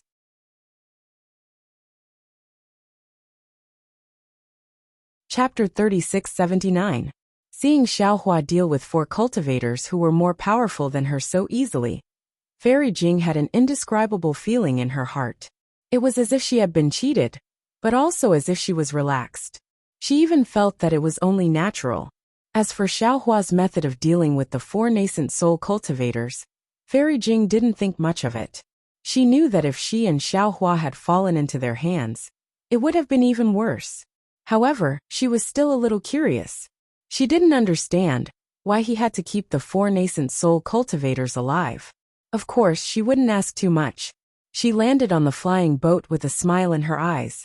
Fellow Taoist Xiao, do you still need me to steer the boat for you? Hee, of course not. Xiaohua laughed and waved his hand, and the Pegasus pulled the flying carriage out. Fairy Jing's eyes lit up at the sight of such an arrogant Pegasus, and she smiled. Fellow Taoist Xiao is indeed very resourceful. This kind of light feather unicorn is very rare in the world. Oh, this is called a light feather unicorn? Xiaohua raised his eyebrows. I thought it was a Pegasus. Although Pegasuses also have light feathers, they don't have a horn. Fairy Jing landed on the flying carriage with a smile. Moreover, Pegasuses are most particular about the purity of their bloodline. The Immortal Palace would never let their Pegasuses. At this point, Fairy Jing stopped talking. She looked at the light feather heavenly horse with some envy and said, Actually, it's this kind of demonic beast with an impure bloodline that has the potential to develop. It can have unexpected abilities. Xiaohua also landed on the flying carriage. He patted the Pegasus with his hand and put little silver on its back. He put away the divine power centipede and said, I didn't expect Fairy Jing to know so much about demon beasts. Fairy Jing pursed her lips and smiled. Didn't I tell you before? I established my country by the sea, and there are often demons of the 1,000-demon sacred realm who come to trade. It would be strange if I didn't know about this. That's right. Hearing this, Xiaohua seemed to have thought of something. He extended his hand and said, Fairy Jing, if possible, please give your magic treasure to me. I'll find some time to refine it for you. If it has the power of a spirit treasure, consider it my apology for deceiving you. When Fairy Jing heard this, her face turned red, and her eyes flickered. She bit her lips and said in a low voice, Fellow Taoist Xiao, I appreciate your kindness. It's just that my magic treasure is different from others. I can only refine it myself, and no one else can help me. Oh, there's such a strange thing? Xiaohua was stunned and wanted to ask more. But seeing Fairy Jing's awkward expression, he knew that her magic treasure was a bit strange, so he didn't ask any more questions. He scratched his head and said, This is troublesome. This Xiao has to do something to feel at ease. Fairy Jing pursed her lips and said, If fellow Taoist Xiao has the heart, just like what you said a few days ago, explaining cultivation to me again, I would be very grateful. Good, Xiaohua said with a smile. This Xiao likes this kind of business that only talks and doesn't make a loss. Fairy Jing, if you have any questions, feel free to ask. This Xiao can help you resolve them. Fairy Jing was stunned by this question. She opened her mouth, but didn't know what to say. After all, what Xiaohua said in 3 days was enough for her to comprehend for many years. Even someone as strong as Taoist Yuanqing praised that 3 days was equivalent to 300 years of bitter cultivation. Although this was a bit exaggerated, it also showed that what Xiaohua said was indeed profound. Fairy Jing had already heard a lot. If she couldn't comprehend it herself, what was the point of asking more? All right, Xiaohua blinked and said, Then let's chat casually. There's no need to worry about any cultivation method. Actually, fellow Taoist Xiao, seeing that Xiaohua didn't pursue the matter, Fairy Jing's eyes flashed with a strange light. She said, I have a little secret that I don't want others to know. It doesn't matter. Xiaohua waved his hand. It's nothing. Every cultivator has their own privacy. I won't let you know about my privacy. My privacy is also nothing. Fairy Jing thought for a moment and asked in a low voice, I wonder what fellow Taoist thinks about the monsters of the Thousand Monsters Sacred Realm? Monsters? Xiaohua was stunned. He thought for a moment and smiled. Monsters are monsters and humans are humans. Monsters don't seem to be lower than humans, and humans aren't nobler than monsters. That's all. That's right. Fellow Taoist is right. Fairy Jing bit her pale lips and nodded. It's something that can't be compared. Why force yourself to compare? That day, I saw you make a deal with Ing Po of the Thousand Monsters Sacred Realm. Although other people have something to ask of monsters, there was disdain on their faces when they made the deal. On the other hand, fellow Taoist Zhao's smile was so sincere that I rarely saw it. So, I really feel that, in the eyes of fellow Taoist, monsters and humans are equal. Fairy Jing, you're making me embarrassed. Xiaohua scratched his head. But we both have our own needs. I've never thought of such a high level. Speaking of this, Xiaohua blinked. He seemed to have thought of something, and a strange light appeared in his eyes. Sure enough, Fairy Jing blushed and said shyly. Fellow Taoist Xiao must have already guessed that my bloodline isn't pure. I have monster blood flowing in my veins. Is that so? Xiaohua smiled. What's so strange about that? Do you think I'm a Confucian Taoist? Hee. Seeing that Xiaohua acted as if he hadn't heard her, Fairy Jing relaxed and said, That heart shell is a magic treasure that I was born with. The secrets inside can only be discovered by me. Others can't help me. That's good. Xiaohua nodded. If possible, could you let me take a closer look at that heart shell? When Fairy Jing heard this, a trace of shyness appeared on her face. Seeing this, Xiaohua hurriedly waved his hand. Forget it, forget it. Just pretend I didn't say anything. Fellow Taoist Xiao, please wait a moment. Seeing Xiaohua waving his hand, Fairy Jing was a bit worried.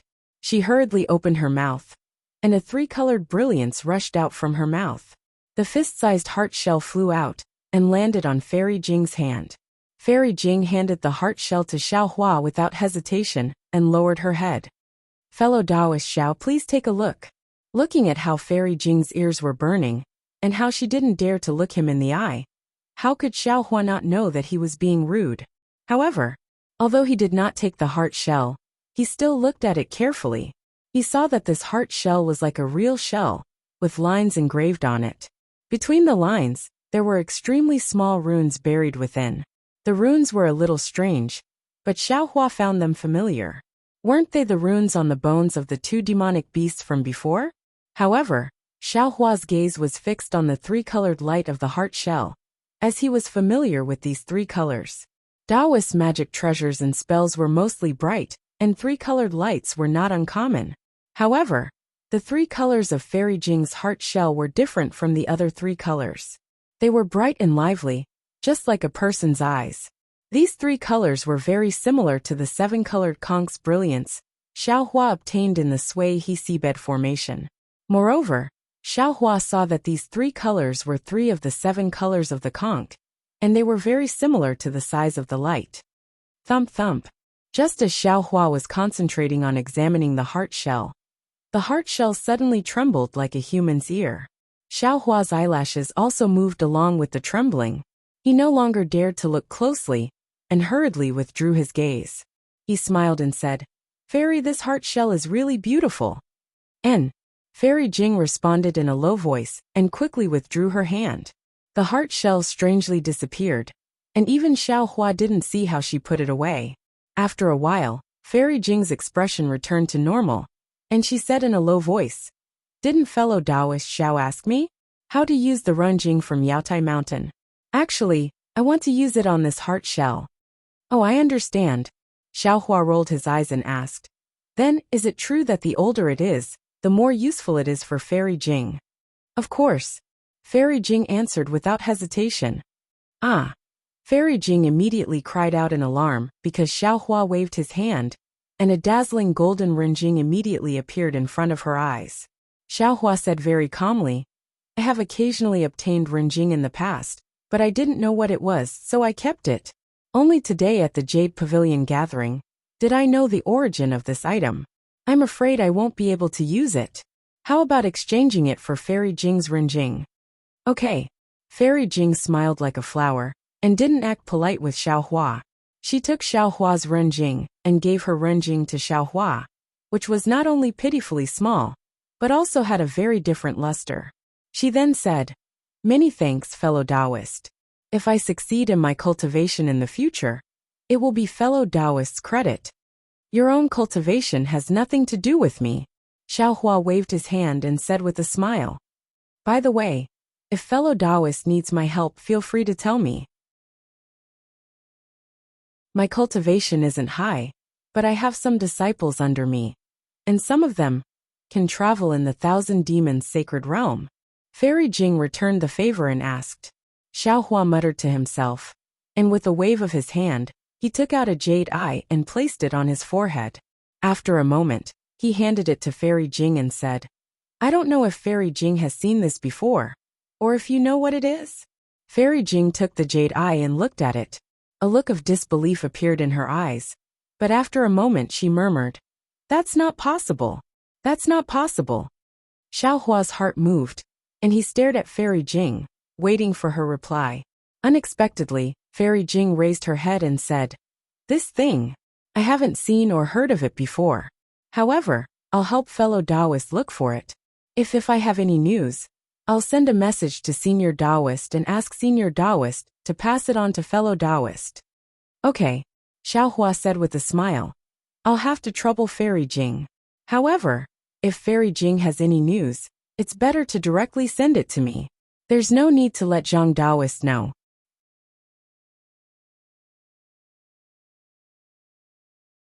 Chapter 3680.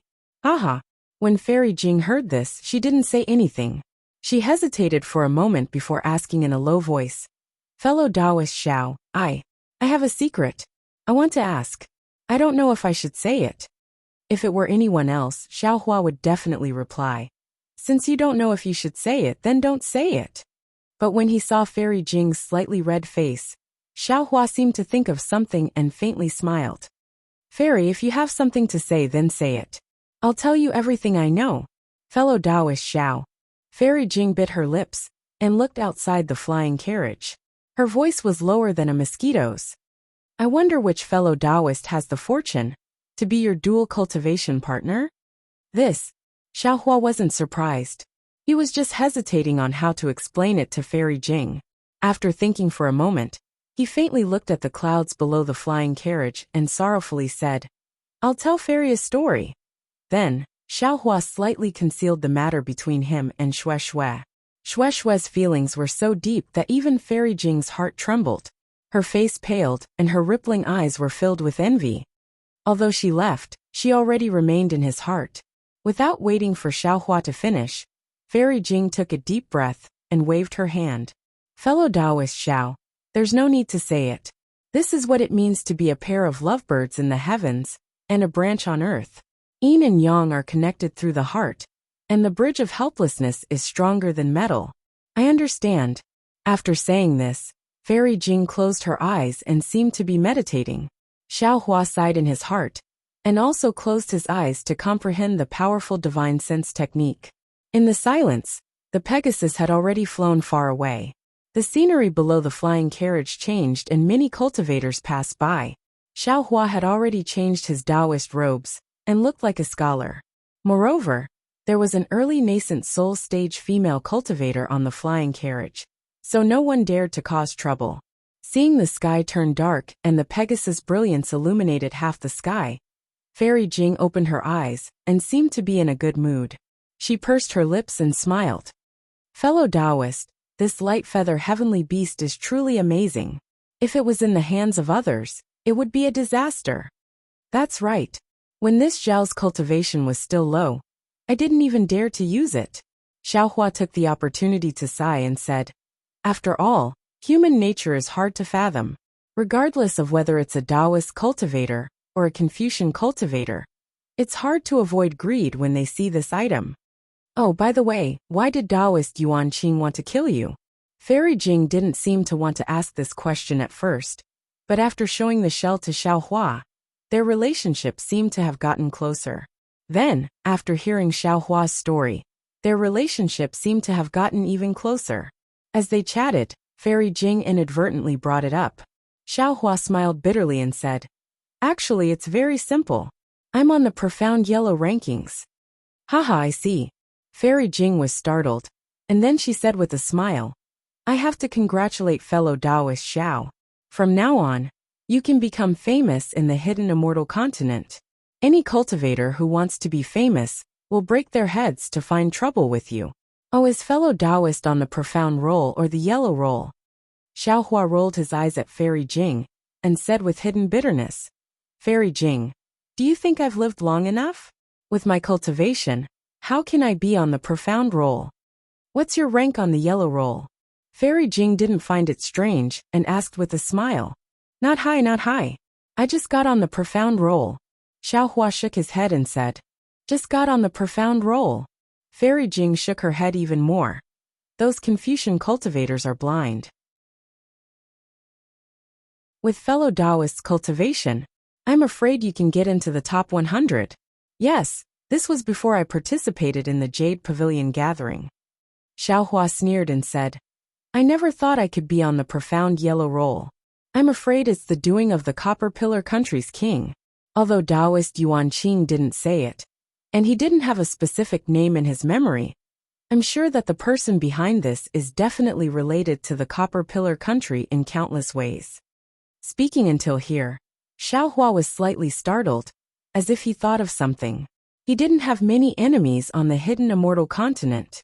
The Copper Pillar country was one, and the other was the Duanmu family.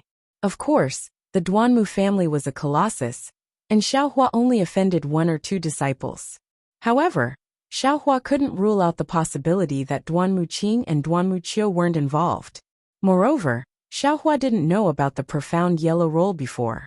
He just found out from Taoist Yuan Qing's memory that it was a hidden Confucian power on the hidden immortal continent, the profound yellow roll. It was a bounty list set up by the Taoist disciples who had grudges with Confucian cultivators. The profound roll was ranked 180, and the yellow roll was ranked 360. The difference between the profound roll and the yellow roll was in strength. The yellow roll was generally below the 5th grade, while the profound roll was for old monsters above the 5th grade. As for the profound roll and yellow roll's ranking, it was based on the bounty and had nothing to do with one's cultivation. Of course, it was only average. Those with higher cultivation would naturally have higher bounties. Taoist Yuan Qing's memory didn't have the details of the profound yellow roll, and Xiaohua only knew that he just got on the yellow roll. However, Xiaohua couldn't ask Fairy Jing anything.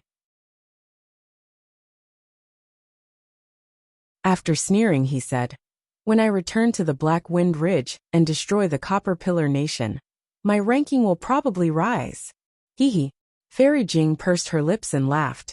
If fellow Taoist Xiao destroys the Copper Pillar Nation, wouldn't the bounty be gone?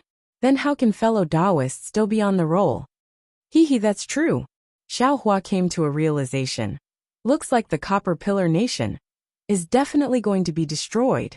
Fairy Jing was a little puzzled and asked curiously, "Since fellow Taoist Xiao has such a deep grudge with the Copper Pillar Nation, why don't you just return to the Black Wind Ridge? With fellow Taoists' current cultivation, not to mention relying on Xiong Yi and the others, you should be able to restore the country by yourself, right?" It's very simple. Xiaohua had previously concealed something from Fairy Jing, but now he thought for a moment and said, "I'm not helping Jiang country alone. There's another person inside, and that's Xiao Jian. He is also the former king of the single Liang country that Xiao Jun and Jiji spoke of." As he spoke, Xiaohua briefly recounted the whole story of the matter, and then he sighed and said, "This Xiao has always felt that Xiao Jun was an ungrateful and shameless person. But all the way until now this Xiao feels that. I seem to have been deceived by Xiao Jian. The heartless one should be Xiao Jian, and the loyal one should be Xiao Jun. For the truth of the matter, I have no choice but to go to the single Liang country and see for myself. Furthermore, the princess of Jiang country is a pitiful person, and she is also Yuanya. The only thing in my heart, I can't help but be cautious. I can't let Xiao Jian ruin the establishment of Jiang country. Still, there's such a strange thing. Xiaohua's story was not short, and Fairy Jing listened with relish. At this moment, She was rather envious. I really didn't think that there would be such a romantic encounter in this world. Furthermore, fellow Taoist Xiao is indeed a man of his word.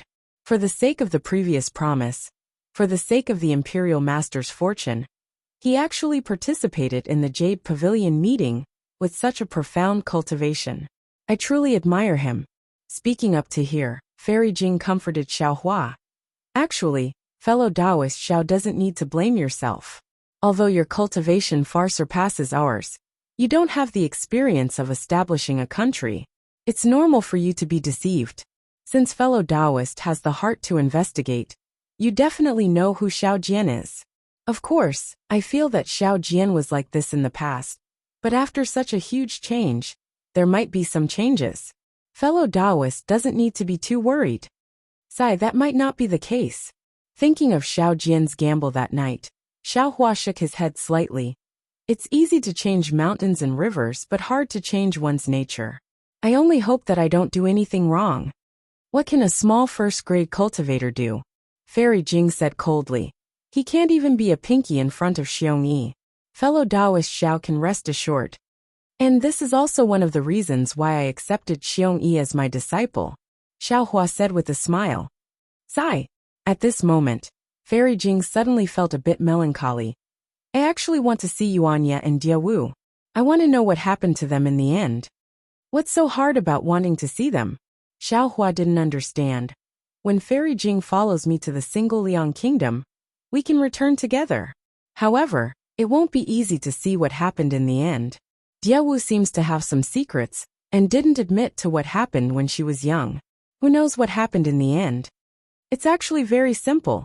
Fairy Jing smiled faintly. Just like Yuanya, as long as he finds Diawu, he can stay by her side. But how would he know? His Diawu isn't called Diawu. His Diawu is a princess. His Diawu carries a heavy burden on her shoulders. We can't let him do as he wishes. Fairy Jing is right. However, isn't this too different from Fairy Jing going to the Black Wind Ridge? Xiaohua said with a bitter smile.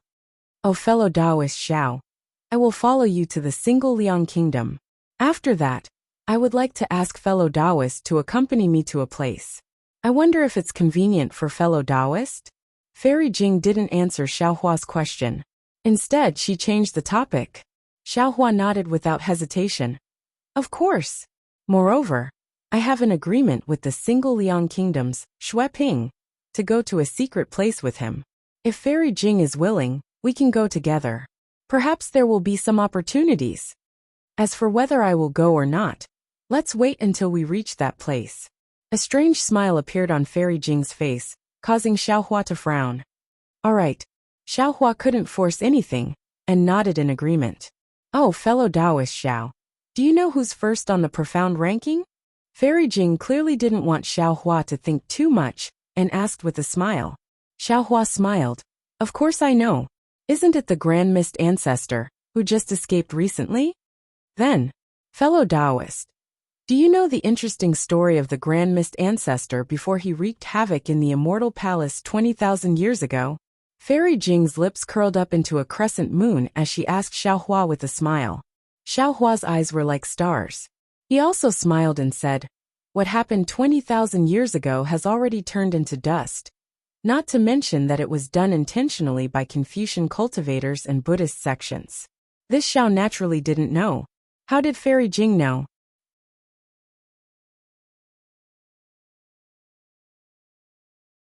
Chapter 3681. Hehe, I naturally heard it from a senior who has a relationship with me. And it's true. If fellow Taoist wants to hear it, I can break it down for fellow Taoist. Good. Xiaohua clapped his hands and said, this Xiao likes to listen to other people's stories the most. Fairy, quickly tell me. Bah. How improper. Fairy Jing's face was slightly red. After lightly spitting at Xiaohua, she lightly opened her red lips and spoke tirelessly. At this moment, the stars were shining. The crescent moon was like a hook. The distant mountains were faintly discernible, and the clothes were fluttering near the water. The sound of wind whistling entered his ears, the sound of pine trees rustling in his heart, and the fairy was softly telling stories of the past. In the night, Xiaohua was clearly somewhat intoxicated. In the past, Xiaohua didn't feel that the hidden immortal continent was very big, especially since each small country was only a few hundred to 1,000 li. It was much smaller than a city in the Donrain continent. However, after coming to the Yaotai Mountain to participate in the Yaotai conference, he realized that he was still wrong. Although the countries of the hidden immortal continent were small, there were many countries, and the entire continent might not be small. And under Fairy Jing's guidance this time, he flew to the single Liang country. Even with the speed of a Pegasus, it actually took him half a month to fly. This made Xiaohua understand that the hidden immortal continent was also a huge monster, far from what he had thought before. Fellow Taoist Xiao, seeing the scenery in front of them change, the mountains began to gradually lower, the water began to surge, and small streams separated from the big river, turning the fertile land on the ground into pieces. Fairy Jing stood up and said, 300 li ahead should be the border of the single Liang country. Oh, Fairy Jing's divine sense can actually see 300 li ahead? Xiaohua stood up and said with a smile, seems like you also have a cultivation secret technique. You know all of my remaining secrets, Fairy Jing said with a smile. It's not a secret technique, just a kind of talent. Xiaohua rubbed his nose and smiled bitterly. This Xiao has racked his brains to find secret techniques and treasures, but I can't compare to you. You're already so powerful from the start. TSK. Fairy Jing curled her lips even more. Don't talk about cultivation. You're someone who has a chance to be on the Xian ranking. How can an ordinary person like me compare to you? Hee. Xiaohua smiled faintly and looked up. He saw that below him was a water village with little lakes all over. Paddy fields were either in the wilderness or on the hillside. Occasionally, there were terraced fields that Xiaohua was familiar with. It was as if ripples were spreading all over the foothills. In the mountains and on the terraced fields, there were villagers working. Under the shade of the trees, by the river, there were laughing children. In the ravines and on the lakes, there were small boats either casting nets or drifting. It was a picture of a land of plenty. There were also melodious songs that sounded like the cries of orioles coming from the boat from time to time. While they spread across the land, there was also a sonorous voice that sounded like a lion's roar coming from the shore. It resonated with the woman's voice, adding a bit of vitality to the beautiful scenery. Not bad. Fairy Jing was in the air and couldn't help but praise. Let's not talk about the monarch of the Chanyang country. Just the simple customs of the people and their rich lives are enough to make this concubine have a whole new level of respect for Xiao Jun. Xiaohua smiled and said, moreover, this place is so far away from the Yaotai Mountain. As the monarch of a country, Xiao Jun is actually so far away from the capital. He's not afraid of chaos in the country. It's commendable that the monarch can do this. Do you still want to look deeper? Fairy Jing asked with a smile. There shouldn't be any need. Xiaohua nodded slightly. But since we're here and the scenery is so beautiful, why not stop for half a day? Good. Fairy Jing was also happy. She pointed at the Pegasus and flying chariot and said with a smile, since that's the case, why don't fellow Taoists put away the Pegasus and flying chariot? We'll go in disguise. As you wish. Xiaohua laughed loudly. This was a good show that he was good at. However, after Xiaohua put away the flying chariot, he suddenly raised his eyebrows and looked into the distance. His eyes revealed a kind of surprise. Fairy Jing sensed it and hurriedly looked over. She saw a small mountain in the distance. The mountain was covered with terrace fields. The terrace fields were filled with water, shining brightly and somewhat dazzlingly. It was noon and the sun was high in the sky.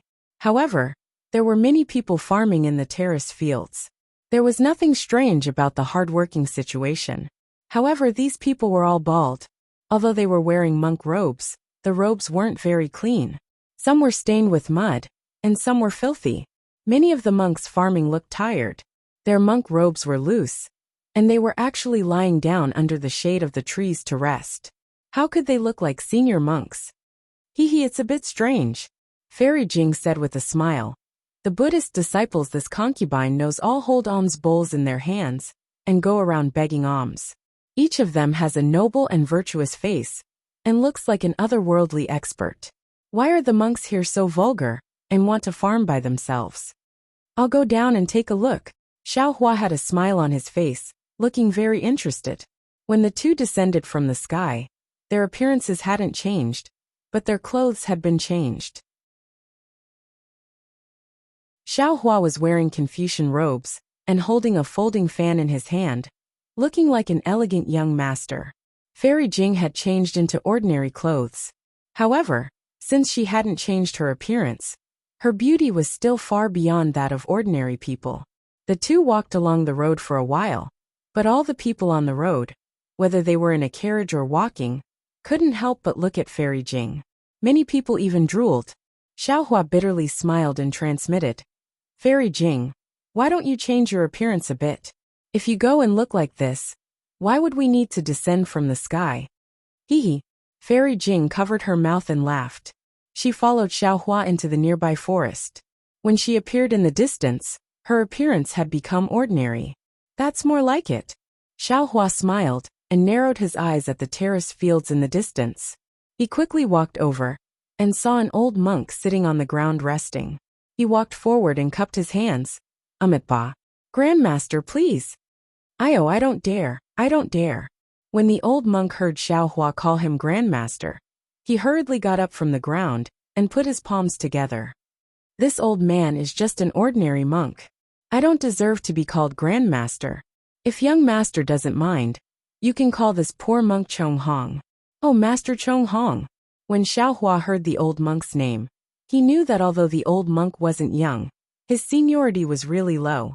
He didn't hold back and called him master. "Benefactor is too polite. Calling me old monk is enough." At this moment, the old monk seemed to realize that he should call this young master benefactor. However, when he heard Xiao Hua call him master, the old monk was very happy. His face was flushed red. Xiao Hua smiled. "Master Chong Hong is too stubborn. Whether it's a master or a monk, isn't Chong Hong a monk? What other changes can there be?" Xiao Hua's words were very Buddhist.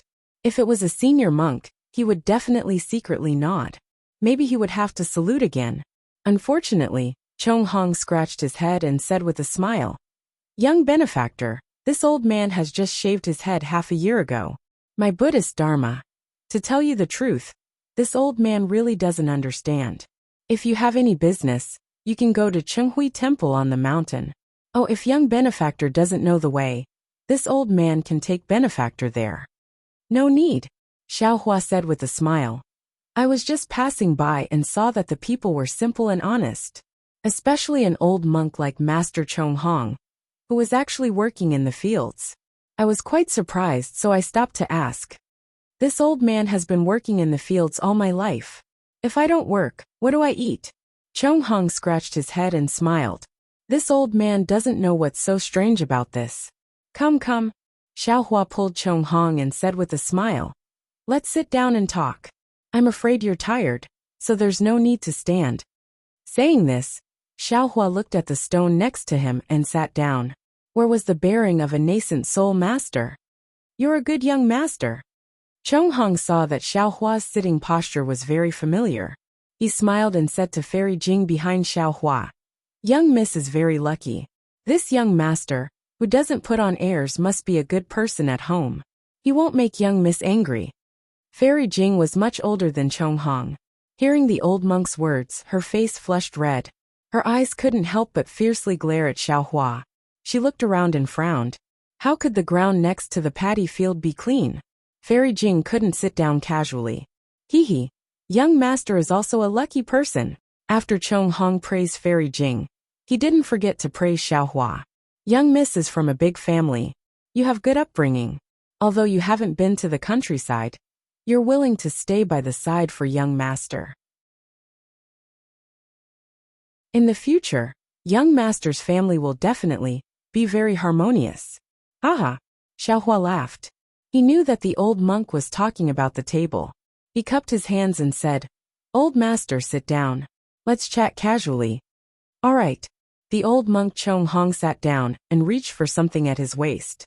Unfortunately, it was empty. He smacked his lips and said, "Sigh. Everything is good about being a monk. There's food and drink, And there's work to do. It's a pity that there are more rules. This old man has smoked tobacco for God knows how many years. And now I have to quit. Xiao Hua said with a smile. Since you can't quit, then don't. Why make things difficult for yourself? That won't do. Old monk Chong Hong hurriedly waved his hand. Since this old man entered Buddhism, I have to abide by the commandments of Buddhism. This old man can't lose face for my Buddhism. Then the old monk looked at Xiao Hua with vigilance. Young master, are you testing this old man? Hehe, monks should call themselves poor monks. Young master should also be called benefactor. Xiao Hua replied with a smile. That's different. The old monk proudly waved his hand and said, that won't do. Just like a senior monk.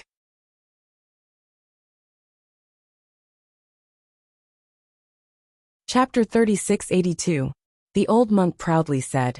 This old man's master said that the title is a mark. No matter what the title is, it's fine as long as others know it. Even if it's Buddha, this old man should praise Amitabha. It's normal for this old man to call him Buddha. At the very least, this old man doesn't open his mouth. It's not wrong for this old man to say it in his heart. But the precepts of Buddhism are that this old monk is fundamentally different from the old farmer. Only by abiding by these rules can this old man be a monk. Otherwise, this old man isn't a monk. Namo Mithriya Buddha. Xiao Hua couldn't help but recite the name of Buddha. He nodded and said, Old master is right. This young man is a bit stubborn. Oh, the old monk naturally couldn't hear the difference, but Fairy Jing was a bit stunned. She looked at Xiao Hua strangely. She had never heard the name of Namo Mithriya Buddha before. Young master, what do you want to ask? The old monk regretfully raised his finger and sniffed deeply a few times. He lifted his hand and pulled out a few blades of grass from the ground. While speaking, he put the roots in front of his yellowed teeth and chewed. Strands of grass green juice seeped out from the roots, emitting a wave of fragrance. Xiao Hua looked at the old monk's somewhat familiar actions and said with a smile, This young man has been to many places and seen many monks. Those monks are different from old master. They wear clean monk robes and kasayas. They hold wooden fish and prayer beads. The most important thing is that they hold bags. They don't farm. They beg alms every day and ask people to give them alms. So when I saw old master, this young man felt very strange. Could it be that the monks of Dan Liang are different from other places? The old monk scratched his head and said with a bitter smile, Young master, you've stumped this old man. In the past, this old man had never seen any monks. Later, Chenghui Temple appeared in Centipede Ridge, and then there were monks in Chenghui Temple. Since the day this old man saw monks, monks have to farm. This old man has never seen a monk who doesn't work. This old man can't answer you. Xiao Hua thought for a moment and said with a smile, Master Chonghong, it's fine if you don't know. In a while, this young man will pay a visit to Chenghui Temple's abbot and ask. Then can master tell this young man why you didn't live a good life and insist on becoming a monk? Why are we having such peaceful days? The old monk Chong Hong blinked his eyes, looked at Xiao Hua and said, Little Gongzi, which eyes of yours saw that this old man was living a good life before? What's wrong with me becoming a monk? Xiao Hua didn't know whether to laugh or cry. It's still my fault.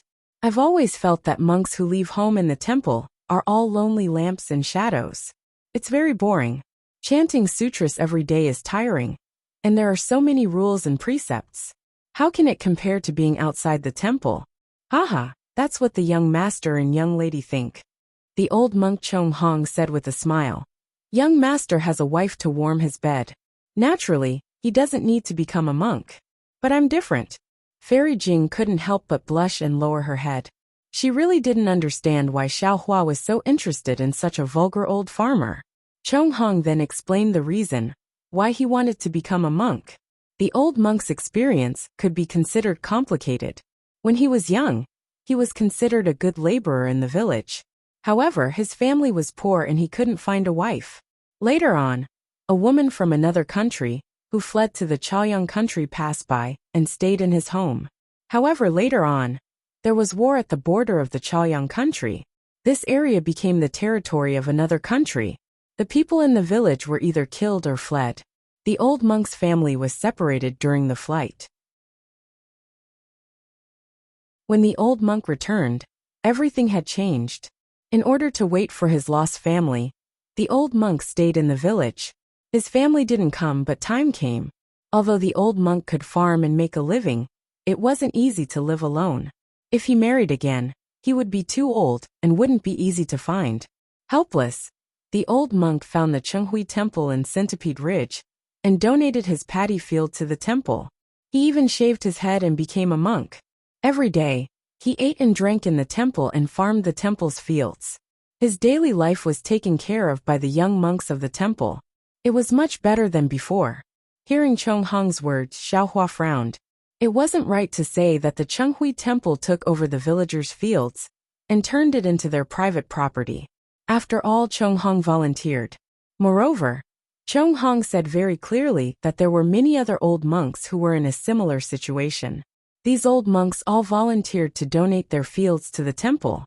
Chong Hong and the other old monks were not able to grow all of these crops by themselves, but there were strong and healthy young monks in the temple. Usually, these old monks could not eat meat or fish, but they did not lack any other vegetables. They even had some silver and copper coins distributed to them. Not only that, there were monks in the Chenghui Temple urging Chong Hong and the other old monks to chant sutras every day. Even if these old monks couldn't read, the monks would recite the sutras line by line and let these old monks chant along. The monks' usual homework was also necessary. Of course, the time for this homework might be much less than in ordinary temples. When Xiaohua heard the old monk Chong Hong talk about Chenghui Temple, not only were there old monks like them, there were also some orphans who had been acolytes since they were young. Normally, the poor people around Centipede Ridge and those who had difficulties would come to Chenghui Temple to find a monk to solve their problems. Xiaohua couldn't help but turn to look at Fairy Jing and whisper, "The old are taken care of, the young are taught, the poor have support, the widows, lonely and disabled are all taken care of." Although Fairy Jing wasn't a Confucian cultivator, she was in charge of a country and had heard of this. She nodded slightly. "You're right. The state teacher of the single Liang country isn't simple." "Yes." After hearing Master Chong Hong's words, "I have an urge to meet this Buddhist state teacher," Xiaohua said with a smile. He then asked old monk Chong Hong, "Old master, do you know Xiao Jian?" "Xiao Jian?" The old monk was stunned and shook his head slightly. "Which village is he from?" "Haha, Xiao Jian isn't a young man. He's the previous king of your single Liang country." Xiaohua smiled and explained, "Do you know this person?" "So the person who gave birth to a son without a dick is called Xiao Jian." Chong Hong gnashed his teeth and shouted, "Of course I know this person. If this person didn't lose a cockfight, how could my village be seized by the neighboring country? If the neighboring country's soldiers didn't come, how could my home be gone? So this damn son of a bitch is called Xiao Jian. He's really despicable. Damn it. I can't wait to eat his flesh and drink his blood. Namo Mithriya Buddha." Xiaohua hurriedly said, "Master, you've broken too many rules today. Be careful not to anger Buddha." Even if Buddha is angry, I'll still scold him." When the old monk Chong Hong heard this, he was furious. "My Dan Liang country used to be so good. When I was young, the whole village and the surrounding villages were very good. But because of this bastard who gave birth to a son without a dick, the villagers around Centipede Ridge were ruined. Sigh, if it wasn't for the monks of Chenghui Temple, I don't know what would happen now." "Oh." Hearing that, Xiaohua's heart moved and he suddenly asked, "Then master, do you know who the king of single Liang country is now?" "I don't care who it is." Chong Hong waved his hand angrily and said, "They beat me and I beat you. It has nothing to do with me. I just want to live my life." "Haha, then there haven't been any wars in the past 10 years, right?" Xiaohua asked again. "Of course not." Chong Hong smiled and said, "With Buddha in my single Liang country, how could there be wars?" "That makes sense." Xiaohua smiled and stood up saying, "Master Chong Hong, do you have time to bring me to visit the abbot of Chenghui Temple?" Of course. Chong Hong hurriedly stood up and raised his right hand habitually to knock on the stone below him. Unfortunately, he knocked on empty air this time. The old monk was a little embarrassed and said with a smile, "Sigh, it's a habit of many years." It's not easy to change. But Master said it well. As long as you have Buddha in your heart, all habits can be changed. Probably. Of course, it's also because of Buddha's blessings. Xiaohua replied with a smile. Let's go, young master. Please follow me to Centipede Ridge. The abbot of Chenghui Temple likes knowledgeable people the most. I remember that many scholars came to the temple in the past. Although the old monk, Chong Hong, was not young, he walked as if he was flying. He walked very quickly on the mountain path, talking as he walked. Although Centipede Ridge was called a mountain, it should be called a ridge. It wasn't high, but the ridge was quite big and extended for a long time. It was like a centipede with many hillsides.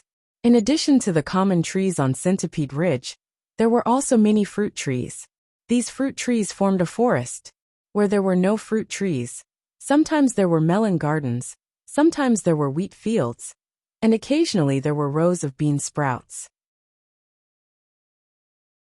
There were also some monks in these places. Some were old, some were young, and some were guarded by bald novice monks. These monks, like Chong Hong, all had smiles on their faces. Perhaps they couldn't say Ba, or perhaps they didn't have clean monk robes. But when they saw Xiaohua and Fairy Jing, they all put their palms together and smiled as they saluted, making Xiaohua happy. Chong Hong. Not far away, there was an enormous temple that covered the entire mountain ridge. Large and small monks' residences were covered in green cypress trees. A somewhat rough voice came from the mountain path. Why didn't you work in the fields and come back? Are you hungry? Xiaohua raised his head and looked over. He saw a thin and small middle-aged monk wearing a moon-white monk robe. The robe looked extremely shabby, but the shabbiness of the monk's robe paled in comparison to the monk's distressed expression. Master. Chong Hong saw this person and immediately stopped. He put his palms together and said respectfully, Disciple was just working in the fields and happened to meet these two benefactors looking for Chenghui Temple. Disciple was afraid that they would find the wrong place, so I brought them here.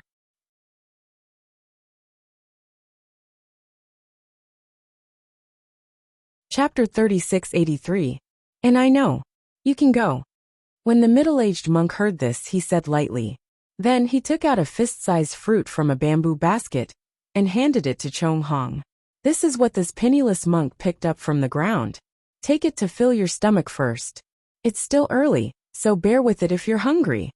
Thank you, master. Chong Hong spoke respectfully. After receiving the fruit and bowing, he smiled at Xiaohua and Fairy Jing before turning around and leaving.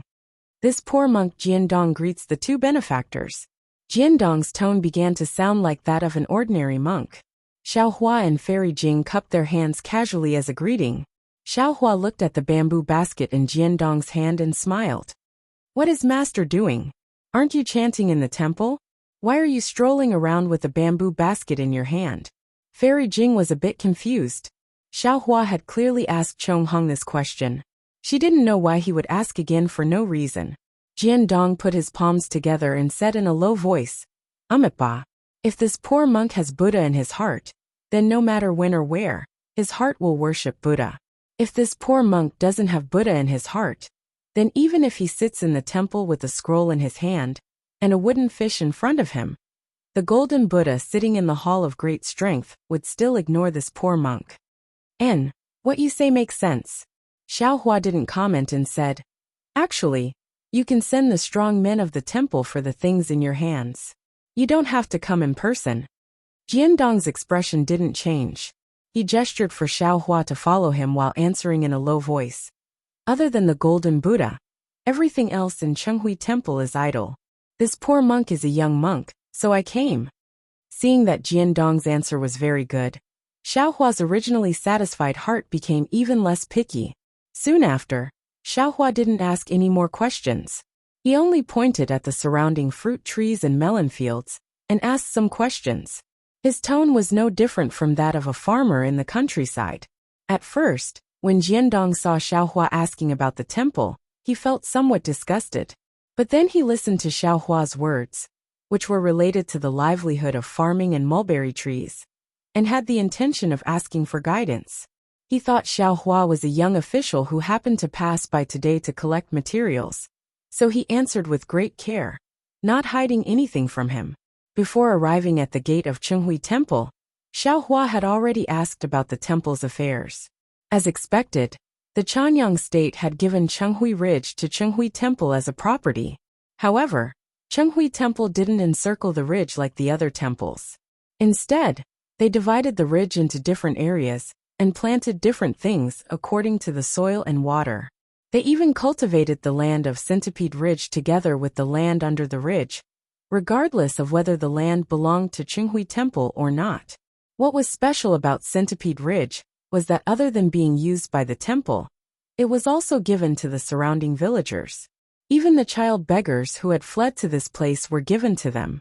To put it bluntly, Chenghui Temple was like some kind-hearted rich people in the countryside. However, Chenghui Temple was different from these rich people. Chenghui Temple didn't accumulate money at all. Xiaohua sighed slightly.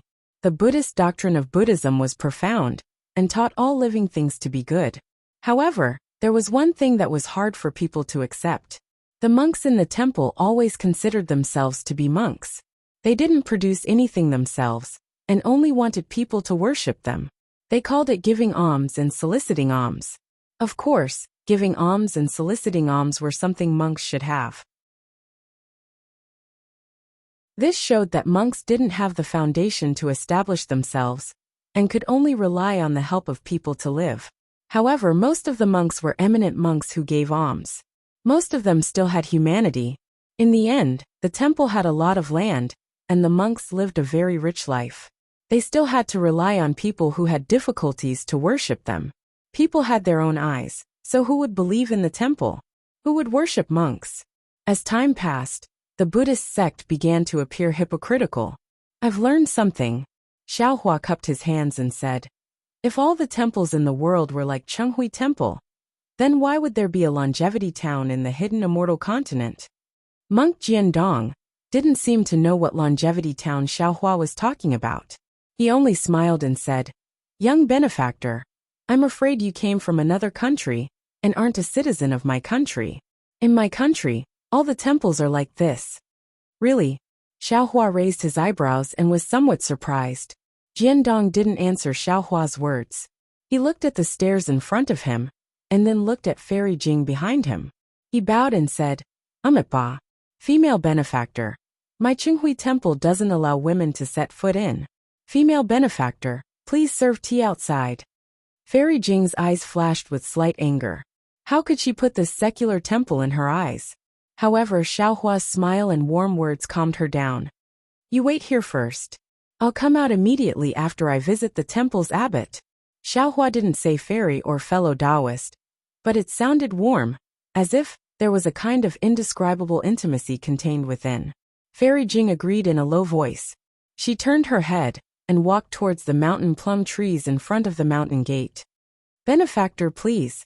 Jiandong raised his hand and gestured. He took the lead and walked up the stairs to the mountain gate. Xiaohua didn't release his divine sense, but he had already seen the exterior of Chenghui Temple on the way. This was a regular temple. It looked very big, but the buildings inside were simple. There was a main hall, a meditation room, and there seemed to be a forest of pagodas behind. Moreover, these buildings didn't look very new and were somewhat old.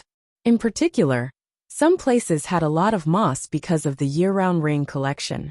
Although the mountain gate and stairs in front of Xiaohua were very clean and tidy, they were also somewhat shabby. They weren't even as bright as the mountain gate of Longevity Town's Shaojin Temple. Xiaohua followed Jiandong up the stairs and stepped through the mountain gate. What greeted him was a main hall and square. There was an incense burner in the square and incense in the main hall. However, there were sparse villagers kowtowing and offering incense. There were several young novice monks accompanying them. The incense burner didn't seem very vigorous. Chongxi, Jiandong walked in and took a look. He called out to a young novice monk who was standing in front of the incense burner. Master. The young novice monk carefully placed the incense stick in his hand on the incense burner and hurriedly ran over. He put his palms together and bowed respectfully to Xiaohua. Greetings, benefactor. Take this benefactor to see the abbot. Master will go to the kitchen. Jiandong instructed the young novice monk. He then said to Xiaohua, "This poor monk will deliver tea to the benefactor." "Thank you for your trouble, master." Xiaohua nodded. Soon after, under the guidance of the little monk, Xiaohua walked through the main hall and went all the way inside. In the end, he actually passed through the meditation room and came to a pine forest. He saw a slightly withered old monk wearing a shabby kasaya sitting on a mountain rock. He was holding a shiny prayer bead in his hand, and his mouth was slightly moving as he chanted. "Martial ancestor."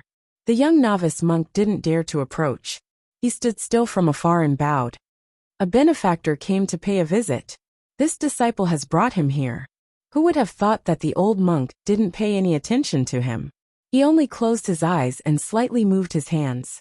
He was chanting scriptures word by word. "Benefactor." The young novice monk turned his head and said apologetically, "Martial ancestor is like this. If you want to wait, you can wait here for a moment. If you feel impatient, please turn back." This little monk still has some matters to attend to and can't accompany benefactor here. After he finished speaking, the young novice monk respectfully bowed and slowly walked away. Looking at his appearance, he was already used to this kind of situation. Moreover, his attitude was definitely not disrespectful. Xiaohua didn't mind that the group of monks had left him hanging. He faintly smiled and quietly stood there, listening to the old monk chanting scriptures. The old monk's voice was extremely soft and even somewhat vague. However, Xiaohua heard it clearly. It was the Vimalaka Sutra. The Vimalaka Sutra wasn't a scripture that ordinary monks often chanted. The things inside were rather obscure. Even Buddha's Sarira Bodhi had read it before, but he didn't understand it too well.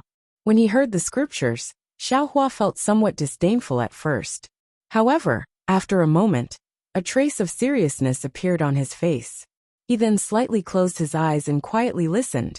The old monk's chanting voice was like a gurgling stream flowing through the pines and into Xiaohua's ears. After a full 4 hours, the sky was already dark, but the old monk still didn't stop. Monk Jiandong also came twice. When he saw Xiaohua quietly standing there, he didn't dare to disturb him and quietly left. Outside the temple, Fairy Jing took out a praying mat from her Qingkuan bag and sat down.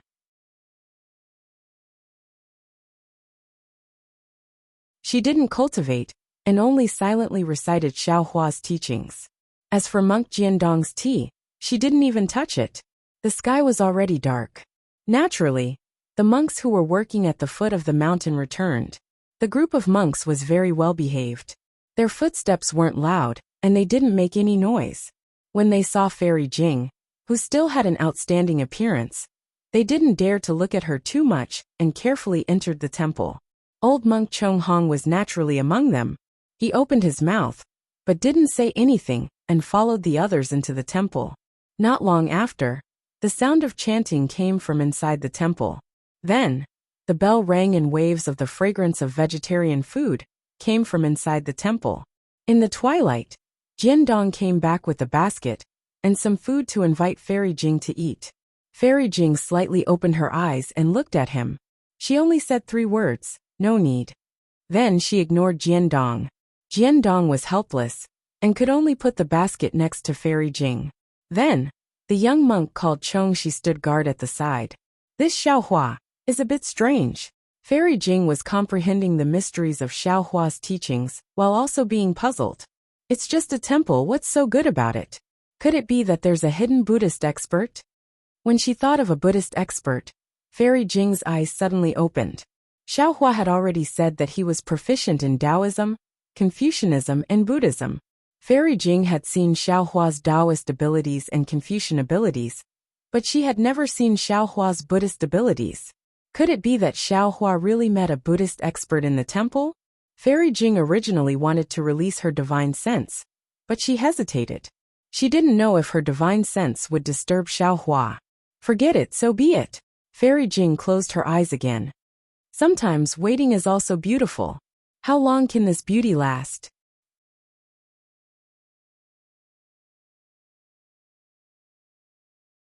Chapter 3684. The night had passed, and dawn was coming. Thick clouds covered the entire Centipede Ridge, and the land fell into darkness again. Kacha! Thunder rumbled in the distance, sounding very heavy in the night. Thunder? The young novice monk, who had been sleeping soundly beside Fairy Jing, was immediately awakened by the thunder. He looked around in fright, almost forgetting that he had fallen asleep outside the temple last night. Benefactress, quickly go down the mountain and take shelter from the rain. The young novice monk naturally couldn't see how many clouds there were in the sky, but he reminded Fairy Jing based on his intuition. Fairy Jing ignored him, still sitting there without saying a word. The young novice monk didn't dare to tarry, and rushed into the temple. Before long, Jiandong hurried out with several monks, each holding a bamboo pole, an oilcloth and other things. The monks seemed very familiar with what to do, and quickly set up a tent to protect Fairy Jing. Seeing the strong wind, the oilcloth was blown a bit askew, but the foundation was very solid, so there was no need to worry about it being blown away. Jiandong opened his mouth, wanting to say something, but seeing that Fairy Jing didn't say anything, he shut up. The young novice monk first stood in the tent for a while, seemingly wanting to accompany Fairy Jing. Unfortunately, it didn't take long for him to start trembling in fear. Fairy Jing gave a rare smile and said to him, "You can go back. I'm fine here." "No." Chongxi gritted his teeth. "Benefactress is a guest of Chenghui Temple. Although I can't let you take shelter in the temple, but..." While he was speaking, the rain had already started falling, smashing on the ground and the oilcloth. It was very fierce. The young novice monk shrunk his neck, not daring to say anything, and naturally leaned toward Fairy Jing. Although he was a young novice monk, Fairy Jing still wasn't used to it. She frowned slightly and blocked the young novice monk's approach. However, after a while, although it was raining heavily outside the tent, there wasn't a trace of coldness inside. Not only did the rain not fall in, but the wind also couldn't blow in. Outside the temple, there was such a heavy storm. Inside the temple, under the pine forest, it was the same. Moreover, the pine forest was like a wave amidst the strong wind. Strange sounds rang out one after another, as if there were many demons and ghosts dancing in the surroundings. Streams of rain poured down like a downpour. Clouds gushed out from Xiaohua's body, blocking everything outside his body. However, the old monk's body did not have any protection. He allowed the strong wind to blow his monk robes away, and allowed the raindrops to hit his body. Amidst the sound of wind and rain, the chanting of sutras continued. Xiaohua had the intention to investigate. His gaze fell on the old monk's body. The wind and rain fell on his body, but the old monk didn't seem to feel it at all. It was as if this was the sunlight, as if this was the air. He didn't need to pay attention to it at all. All the old monk did was to rotate the prayer beads and recite the sutra. The heavy rain wreaked havoc for more than half a day, and it only cleared up at dusk. The entire sky was bright, and an enormous rainbow streaked across the sky, leaving behind a brilliant and extraordinary splendor. "Benefactor, is there something you need?" The chanting old monk finally opened his mouth after reciting the last few words. His voice was a bit shaky, as if he hadn't spoken for a long time. In this world, other than the world venerated one, where else could there be? Xiaohua indifferently replied, "Oh." When the old monk heard this, he opened his eyes. His gaze was rather deep, and the wrinkles on his forehead also accumulated. Xiaohua understood. If it wasn't for the heavy rain, perhaps there would still be dust and stains between the old monk's wrinkles. "This poor monk Shinku greets fellow immortal." The old monk did not get up. He put his palms together and said, "This one is Xiaohua." Xiaohua cupped his hands in return and said, "This one greets Zen Master Shinku." "Fellow immortal, you must be an expert Confucian cultivator. I wonder what advice you have for coming to my Qinghui temple." Shinku looked at the clouds around Xiaohua's body and asked indifferently. Xiaohua didn't hide anything and said, "On my way here, this one saw your temple's monks farming at the foot of Centipede Mountain Ridge. I also saw the peace of the villagers near Centipede Mountain Ridge. It was different from what this one had seen before. Therefore, I was curious and came to pay you a visit." "If that's the case, fellow immortal may leave," Shinku replied, treating his words like gold. Xiaohua scratched his head and thought for a while, then said, "This one wants to give some food to Qinghui Temple. Is that possible? If fellow immortal has the heart, you can go to the main hall. There's no need to look for this poor monk. Then, what if this one wants to discuss Buddhism with Zen master?" Xiaohua asked with interest. "Oh, since when did Confucian cultivators talk about Buddhism?" Shinku raised his eyebrows. "However," he said with a bitter expression, "however, fellow immortal is wrong. Buddhism is only in the heart. Even I, the Buddha, can only smile. If I were to preach it, would it still be a true scripture? Forget it, forget it. I won't discuss Buddhism with great monk. Which sect are you from?" Xiaohua smiled and waved his hand. "In this poor monk's eyes, there is Namo Dipankara archaic Buddha in the past. In this poor monk's eyes, there is Namo Maitreya Buddha in the present. In this poor monk's eyes, there is Namo Shakyamuni Buddha in the future. How can there still be any sects in this world?" Hearing this, Xiaohua's nose almost went crooked from anger. This old monk's question was not answered.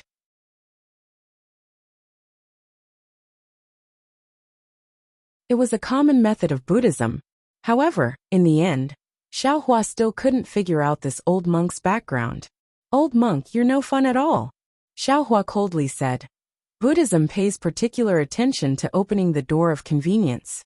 Although this one is a Confucian cultivator, this one also understands Buddhist principles and wants to discuss with Grandmaster. You look like you're rejecting this one at the door. So how can you talk about merit? What cultivation are you talking about? Cultivation is cultivation. Merit is also merit. The two can't be mixed up." Shinku seemed to feel that he had gone too far. His tone softened. "My Buddha talks about fate. If benefactor is fated with my Buddha, this poor monk doesn't need to say anything more. Benefactor will naturally enter my Buddhism. If benefactor isn't fated with my Buddha, what can this poor monk do even if this poor monk is eloquent?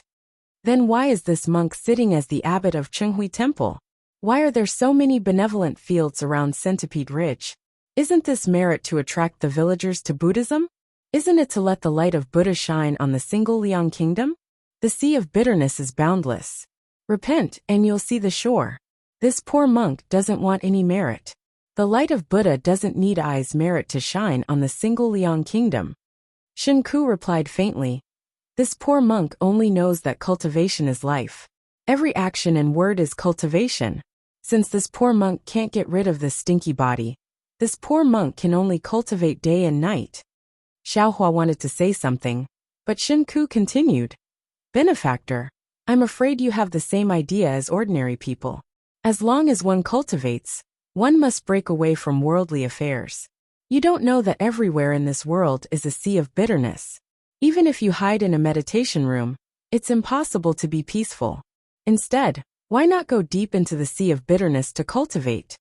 Benefactor, you just mentioned merit. Saving one person is merit. Saving 10 people is also merit. It doesn't have to be saving others in times of danger to be merit. The monks of Qinghui Temple, and even the monks of other single Liang kingdom, although they lack the time to chant sutras and meditate, they are also cultivating while working. Moreover, the monks of my single Liang kingdom don't let the people of the world suffer and accumulate merit. Who can say that this isn't merit?" "Haha, old monk, you're right," Xiaohua laughed. "Saving people from suffering is a small merit. Teaching people to get out of suffering is a great merit. There's no need to teach Buddhist principles. As long as you teach kindness, Buddha's light will shine." This Xiao is more and more interested in the state preceptor of the single Liang kingdom. Goodbye. After saying that, Xiaohua cupped his hands at Shinku. Auspicious clouds appeared under his feet, and he rushed into the sky. Outside the temple, Fairy Jing saw Xiaohua come out. She also turned into a rainbow and chased after him. In a moment, the two figures disappeared. "Oh," Shinku raised his eyebrows, slightly surprised. Then he closed his eyes and was about to chant sutras. But at this moment, he thought of something and said loudly, "Xingzhu, which disciple brought this benefactor here? This seat has something to ask." Xiaohua flew into the sky with a smile on his face. Fairy Jing saw him and said with a smile, "Fellow Taoist Xiao seems to have gained a lot from this trip." "Yes, indeed." Xiaohua nodded. The Buddhist sect of the Single Liang Kingdom is different from what this Xiao knows. Although Chenghui Temple is the smallest temple in the Single Liang Kingdom, everything it does is magnanimous. The abbot of the temple is also different from ordinary monks. He's indeed a cultivator. Hehe. I've never seen fellow Taoists speak so highly of a monk. Fairy Jing agreed. It seems that Xiao Jun is indeed a wise ruler. Whether Xiao Jun is a wise ruler or not, I don't know for now. But the Buddhist disciple supporting Xiao Jun is an expert. This Xiao is very interested in this Buddhist disciple of an unknown sect. Oh, with fellow Taoist Zhao's Buddhist sect Cultivation, you can't tell what sect it is? Fairy Jing pretended to be surprised. Xiao Hua waved his hand and said with a smile, "This Xiao is just a dabbler. My Buddhist sect Cultivation is for Taoist Yuanqing to hear. How much can I know? But this Xiao also knows some secrets of the Buddhist sect. Unfortunately, this knowledge is not enough to see the origin of the Chenghui Temple's abbot. Isn't that simple? This place is only a few hundred miles away from the capital of the Single Liang Kingdom. We'll arrive in a moment. Fellow Taoist Xiao only needs to visit the state preceptor. Why wouldn't he tell you?" Fairy Jing said with disdain. Xiao Hua shook his head slightly. "Don't be anxious. This Xiao still wants to see. I'll listen to fellow Taoist's instructions." Fairy Jing nodded her head in a virtuous manner. She didn't feel any annoyance beside Xiao Hua. She seemed to want this road to be further and further, or even to have no end. After flying for a while, they arrived at another place. Some monks were farming, but there were no mountains here. Instead, there were many lakes. An exquisite temple was built between the lakes and mountains. Xiao Hua didn't hesitate to descend from the cloud. What Xiao Hua didn't know was that not long after he landed, a Buddhist light flew out from the Chenghui Temple of the Taowu mountain range. It quickly flew over his head in the direction of the capital of the Single Liang Kingdom. 2 days later, Xiao Hua once again flew out of the small temple, with a smile on his face. Fairy Jing simply used the auspicious cloud technique to follow behind him. When they encountered another temple, Xiao Hua didn't stop but directly flew past it. It seemed that he was satisfied with what he saw in the 2 temples.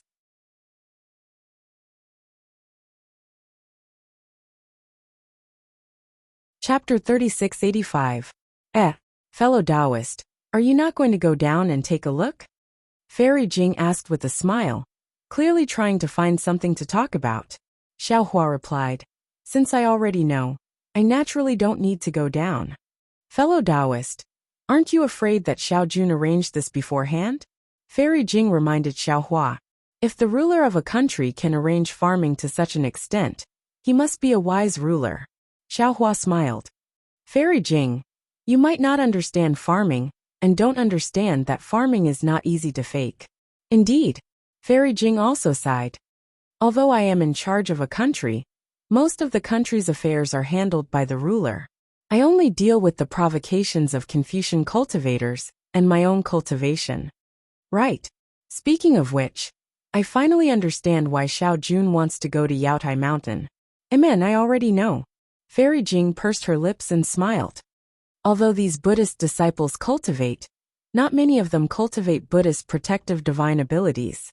This way, it will be difficult for the Chanyang country to resist the provocations of the nearby Confucian cultivator country. That's right. Nothing in the world is perfect. Advantages always come with disadvantages. Xiao Hua sighed. The Chanyang country's state teachers' actions have made the people rich, but the country isn't strong. Since the country isn't strong, it's hard to protect the happiness of the people. Xiao Jun probably saw this and went to Yaotai Mountain after traveling thousands of miles. No matter what, he's still better than that Xiao Jian who tricked you. Fairy Jing sneered. Then she was suddenly stunned.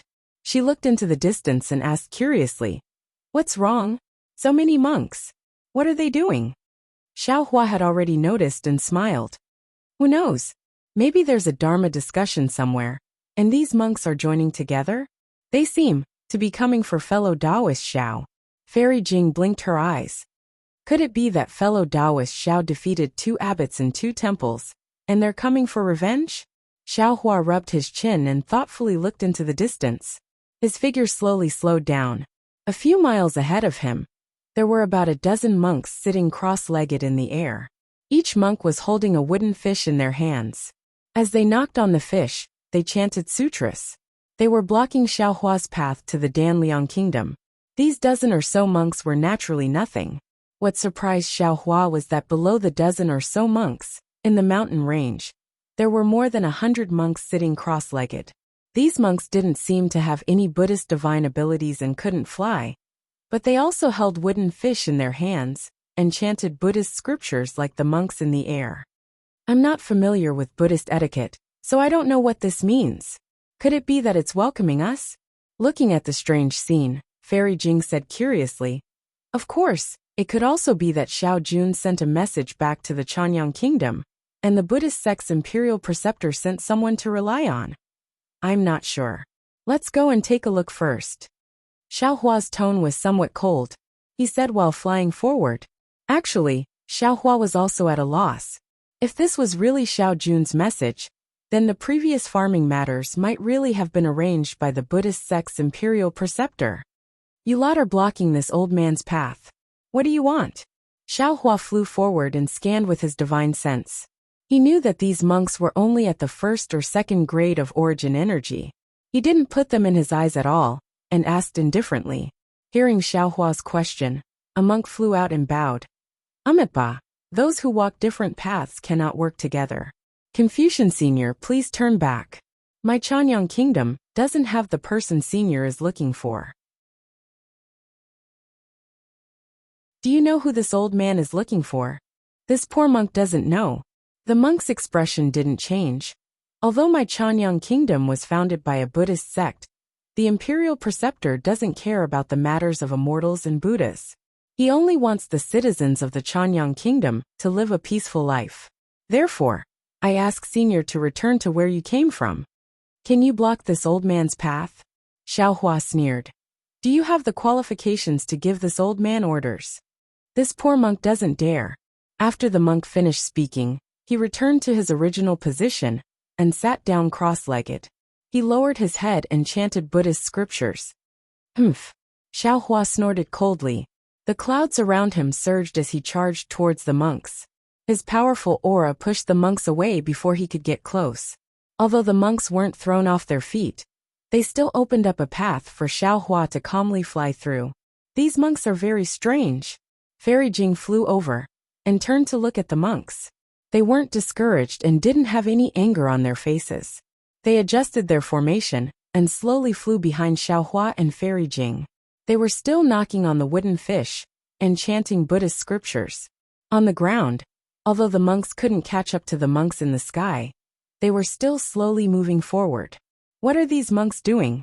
Xiaohua was a bit angry because when he scanned with his divine sense, there were monks blocking the sky every few dozen li obviously. They weren't willing to let Xiaohua enter the capital of the Chanyang kingdom. Moreover, these monks had low cultivation. They didn't even spare Fairy Jing a glance, let alone Xiaohua. This concubine doesn't know either. Fairy Jing smiled bitterly. It seems that the capital of the Chanyang kingdom has some unspeakable secret that they don't want fellow Taoist Xiao to see. If I had known earlier, I wouldn't have gone to Qinghui Temple. I would have killed my way to the capital, Xiaohua said regretfully. Fairy Jing comforted him instead. Fellow Taoist, don't think too much.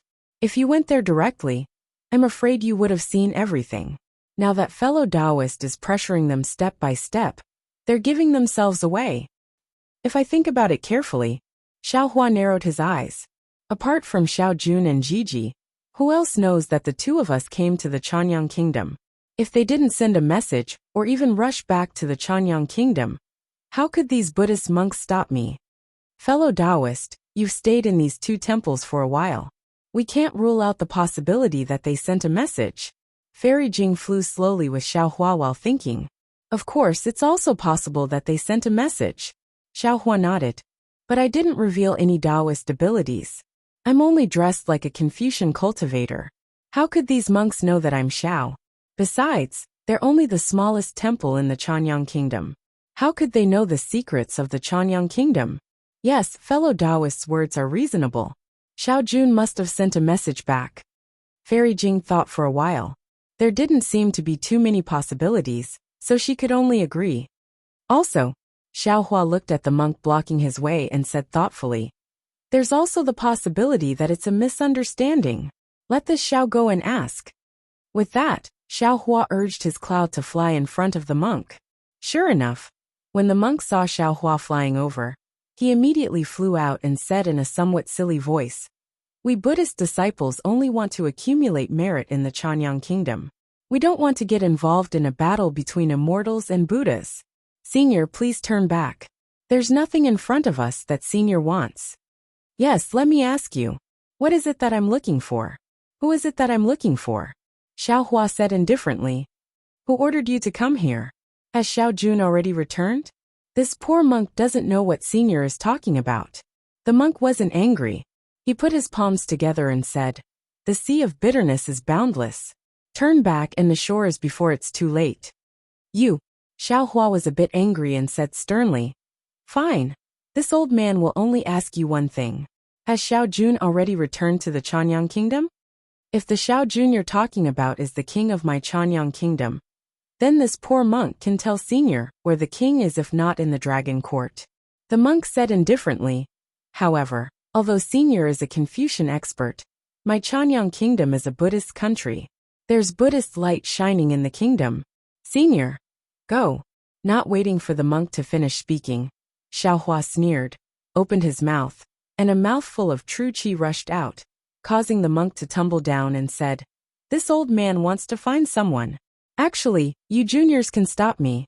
Go. Call Xiao Jun out for this old man. Senior, please turn back. Please turn back." When a monk fell down, dozens of monks stood up. The monks behind the monk immediately knocked on the wooden fish and chanted something, as though they were chanting scriptures. Each of them even used Buddhist divine arts. Xiao Hua was quite noisy when he heard it. It was like a swarm of flies were flying around his ears. "Humph." Xiao Hua raised his hand and wanted to fling it out. However, after thinking about it, he didn't want to waste time with these little monks. He activated the clouds around him and rushed over again. Just like before, he flew away easily. It was rare for Fairy Jing to see Xiao Hua so impatient. She pursed her lips and chased after him. "Where is Xiao Jun?" Not long after, another group of monks appeared. Their cultivation had clearly increased. Xiao Hua didn't say anything and immediately shouted, "Hurry up and tell him to come see me." Ba. The unknown monk put his palms together and said, "Senior, please turn back. My family's grandmaster said that the person Senior is looking for is not in the Chanyang kingdom. Senior, please don't go any further." Humph. Without waiting for the monk to finish, Xiao Hua flew over the monk's head. The monk could only lead the group of monks to chase after him. "Fellow Taoist Xiao, please calm down." Fairy Jing knew that Xiao Hua was deceived by Xiao Jian and Xiao Jun again and again. She was really angry. She hurriedly whispered, "Perhaps there really is a misunderstanding." And indeed, I asked where Xiao Jun was, but they said the person I was looking for wasn't here. This person and Xiao Jun might not be the same person. Although Xiao Hua was angry, he didn't lose his head. He nodded and said, "Actually, if they weren't both surnamed Xiao, I wouldn't have bothered with them." And you say you're not angry?" Fairy Jing heard Xiao Hua say and chuckled. "Alright, there are more monks blocking the way. I'll ask them carefully." Xiao Hua's face was a bit red. The matter between Xiao Jun and Xiao Jian was after all the master of the Chanyang kingdom.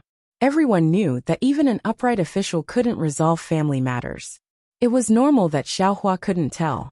In front of Xiao Hua was a short and shriveled old monk. He didn't look young. Xiao Hua stood in the air and cupped his hands. "Venerable, please. Ba, Senior, please return." The old monk didn't beat around the bush with Xiao Hua. He put his palms together and went straight to the point. "You're tuning in to the Dreamy Chapters YouTube channel. We're so grateful for your support, and don't forget to subscribe to join us on this incredible journey through captivating stories. Your generosity through donations truly makes a world of difference, as it's the primary source of revenue that allows me to expand and enhance this channel for you. Thank you from the bottom of my heart for being a part of this adventure.